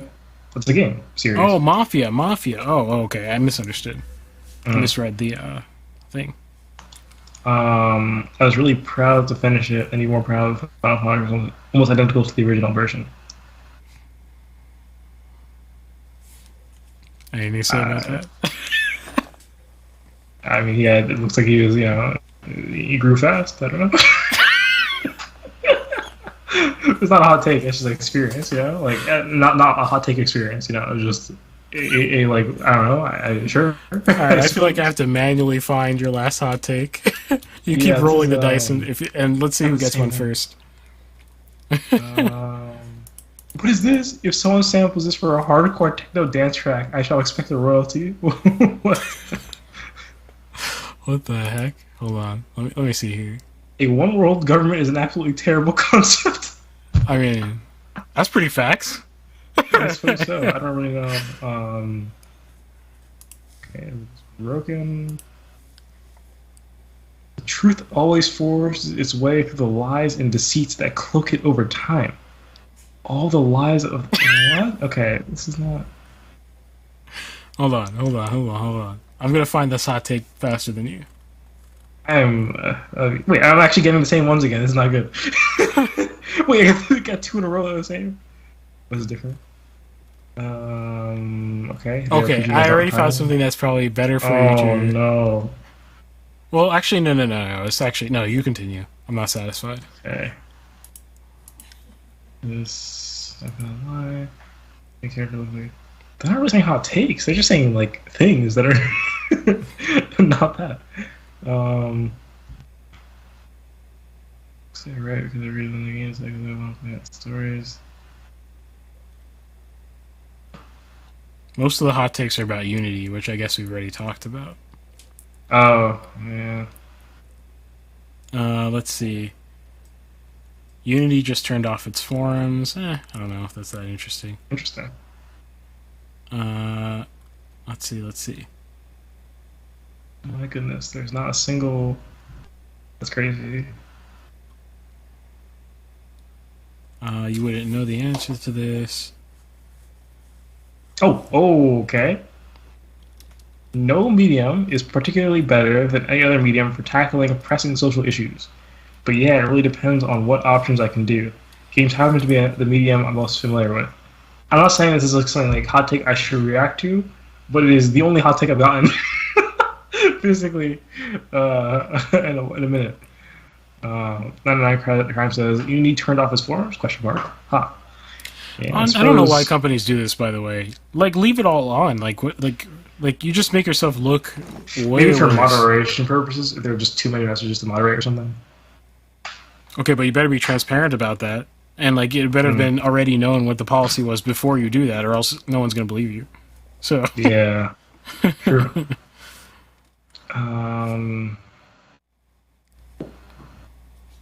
I don't know why companies find it so hard to just be transparent. It's so difficult for them. I never get it. Just be upfront and honest. Oh, I guess something else. Okay, it's a Will Wright quote. He made The Sims, and he made Spore, I think, as well. Or he was the designer on them. The movie, one can always pull back and condemn the character or the artist when they cross certain social boundaries. But in playing a game, we choose what happens to the characters. In the right circumstances, we can be encouraged to examine our own values by seeing how we behave within virtual spaces. Oh, okay. I suppose. So I mean, I think posting it, yeah. So yeah, that is the thing, right? So I think it depends, though, right? Because not all games are you able to control what your character's doing, right? So, I mean, he says, quote, we choose what happens to the characters, but that's literally not always the case. I guess Will Wright is more into the open-ended games where you do have more choice, like with The Sims and Spore, where they're... I mean, not that Spore is going to have, like, you know, some, like, I don't know, like, values that you're examining. I don't know much about The Sims either. But, you know, in terms of just the fact that you're not on one path, right? So I guess that's his background anyways. So as far as, you know, games that have sort of an open way of playing them, where I guess there are many of them where you could examine your own values through them, making difficult choices, right? It's kind of like I remember hearing the theory that, like, dreams are a thing that it's like sort of like a playground for you to experience things without them being real, essentially, which doesn't fully make sense to me, because, like, some dreams, like, I'm like, why would I ever want to, like I don't know why I'd be here. Like, I don't know why that'd be useful for me to experience. But going with that theory, right? You know, you can make certain decisions. Although thinking about a dream, they're typically so nonsensical that these decisions don't make any sense anyway. So I don't get the theory, but that just reminded me of, like, how in a game, right? It's like you make decisions without consequences, like a real consequence, no, you know, outside of game consequences. Almost always, I suppose, if you're, I don't know, betting money on something or something like that, you could have real world consequences, but typically that's not the case. So yeah, I guess in that way, it doesn't let you explore your values, because you're able to be put in places where you have hard decisions to make, where you would not want to be in real life necessarily, and you can do that. But the issue, that's kind of like a double-edged sword, right? Because on one hand, it gives you the ability to do that. On the other hand, there are no consequences, which means that you could just ignore your values and do whatever you wanted to, which is fine, I guess. Because it depends on how you want to play and how the game is intended to be played. If you want to play a character that is not you, right? You don't have to play your own values. So, yeah, I guess that's interesting. I don't know if it's the hottest take in the world, I guess there's an interesting thing. I think a lot of people, especially people who don't game, make an assumption that. I don't know if it's reasonable or not. I guess that's really where the opinion is. I don't have an opinion on it. But like that playing an immoral character, I guess, was more likely to make you immoral. I guess is like the I don't want to like the FPS's cause like violence thing or whatever. Yeah, exactly. I don't want to like straw man the argument because I don't know the arguments very well. So I don't know if that's like the best version of the argument or not. I don't know like I don't have any sort of like survey data or anything like that. Like say anything or like study stuff. I actually don't know. And people will. The thing that a lot of I also don't want to strawman them. So like the argument for video games can cause like violent behaviors or other negative behaviors. Well, first off, certainly they can, right? Like I don't think it's an argument whether receiving certain messages can cause you to behave differently. I think that's just it's kind of like obvious. I think the question is more like is it that if you just have like some simple FPS or whatever like COD or I don't know something or mildly moderate or even like very violent game or whatever, like does this have any sort of like high likelihood to make you be violent? Not even necessarily high likelihood, as in relatively high, right? Like even if it was like a 10% chance, it'd be kind of bad or something, right? So I guess that's more of the question. I don't really know, but it doesn't really seem so to me. First off, in the same way that I don't think like watching a violent movie would make you violent. That being said, I guess because you're playing the character or whatever, but like you're playing the character, right? And everyone understands that about that, right? I don't think it desensitizes you anyway, because like you understand that the people you're looking at are like the most fake things in the world, right? They're not real. If you cannot understand that they're not real, then you should not. But what if it was in the metaverse? Oh, and now it's like now you're having what is long wait. Let me put it. Let me steel man the example as much as I possibly can. So you're in the metaverse. You're in the metaverse, and you've got long-term like meta relationships. I don't recommend any of this, by the way. This is awful and dystopian. But like I mean, like all your friends are just the metaverse, and you all just interact through these digital interactions that are clearly fake, right? Mm-hmm. But then there's some rift occurs, and you just go shoot them in the metaverse. Wait, is the person you're shooting like a real obviously not real as in they're going to die, but is it a real person represented by the character, or is it like an AI or something? That's actually a good question. I guess the most steel-manned would be if it was a real person. Probably. Well,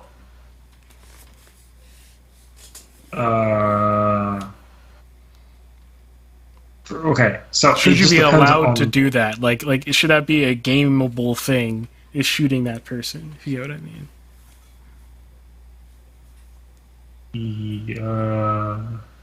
I would think so, because if we're like good in the head, we understand that is still not a real person. As this is a real person represented there. The thing you are shooting is not the real person. It's not the body of the person, right? It is a representation of the body of the person, right? But is it a moral hazard that person will enjoy it and then also go on to shoot the actual person? Is this person actually murderous? Like, I don't know. Or are you saying, like, could this cause the person to be murderous? Could this cause the person to be murderous is the question, really. It seems like a sort of like a, almost like a backwards correlation type thing where it's like, I think, so, okay, I don't think, let's say someone gets really angry, like, oh, I want to shoot this person in-game, right? I don't think they're going to be like, suddenly like, oh, now that I have the satisfaction of doing it in-game, I do in real life. Whereas it might be the other way around where it's like, I kind of want to kill this person in real life, so I'm going to do it in-game first. You know what I'm saying? Because that's just like easier. It's kind of like how, like, it's been pointed out that a lot of violent people have have played violent games extensively. It's like, is that because the violent games have made them violent, or is because they were violent to begin with, and like they just liked violence, and so like, oh, the same way how like someone who likes, I don't know, horseback riding may be drawn to horseback riding games or something like that, right? I guess the question is, could horseback riding games bring you into horseback riding? And I think the answer is yes. Just kind of formed in my mind as I was saying that. I think there's no question that would be a way worse situation. The question is like, what's the moral responsibility of the creator? I think that's actually the ultimate. Like, is it? I mean, I'm not an outcomes person. I don't. My morality is not based off of outcomes, right? So I don't really. The outcomes are important, but like not. They're important by proxy. They're not like important in and of themselves. So like, it could be that it increases violent outcomes, but it also could be that just is what it is. You know what I mean? Or it could be that you're responsible for that increase. It just depends on how you parse out the moral sequence, if you get what I mean. I'm not sure. I'd have to think about that. If your game isn't like in trying to incite violence, then surely you're responsible, right? Because that was like the intention, or whatever, right? Like you made it for that purpose. I suppose there could also be a case where you're not making it for the purpose, but you are reckless or negligent in doing so, even if you didn't mean to, right? But if that's not the intention, it just seems like the tool is being misused. In the same way you could kill someone with a wrench, but it's not like the wrench is like a murderous, like, like device inherently, right?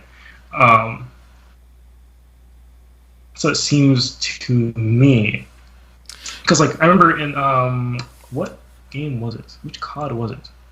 It's the COD where it's like, it's like the famous cutscene, or not cutscene actually, where like you're in an airport and I think the lore is like you're supposed to be, I don't think you're terrorist. You're some like nefarious person, I'm pretty sure though. Maybe you are terrorist. And you're supposed to get past airport security or something, but there are just a bunch of like NPCs standing around, so you could just shoot them, and it's an airport, so it's like you could enact a mass shooting essentially in COD. And people randomly did this, and so I think they removed the ability to do that or something, because there's a big thing of like, video games causing violence. Look at this. There's like a mass shooting simulator in COD. Probably some boomer said that or something. I don't know. but why did I mention that? Yeah, like I can't remember. I was saying something about like the wrong tool being used improperly. Like if that caused violence or whatever, right? I don't know if that would have been negligent or reckless, because it doesn't seem obvious to me at all. That's me not knowing the studies or anything like that, right? So I'm, I guess, relatively uninformed, and it wouldn't make sense to me, like from like a personal perspective, which I suppose doesn't mean that much to the grand scheme of people. But for me, I feel like if I did that, like I don't know, I don't see like why that made me murderous. Because I played GTA, right? Like, come on. I don't know if that's I don't aspire to be a criminal now in any sense of that, So I don't know. I don't feel it personally. I don't know. I don't feel as it been. No, I get what you're saying. I think the argument can be steelman though. I think you could.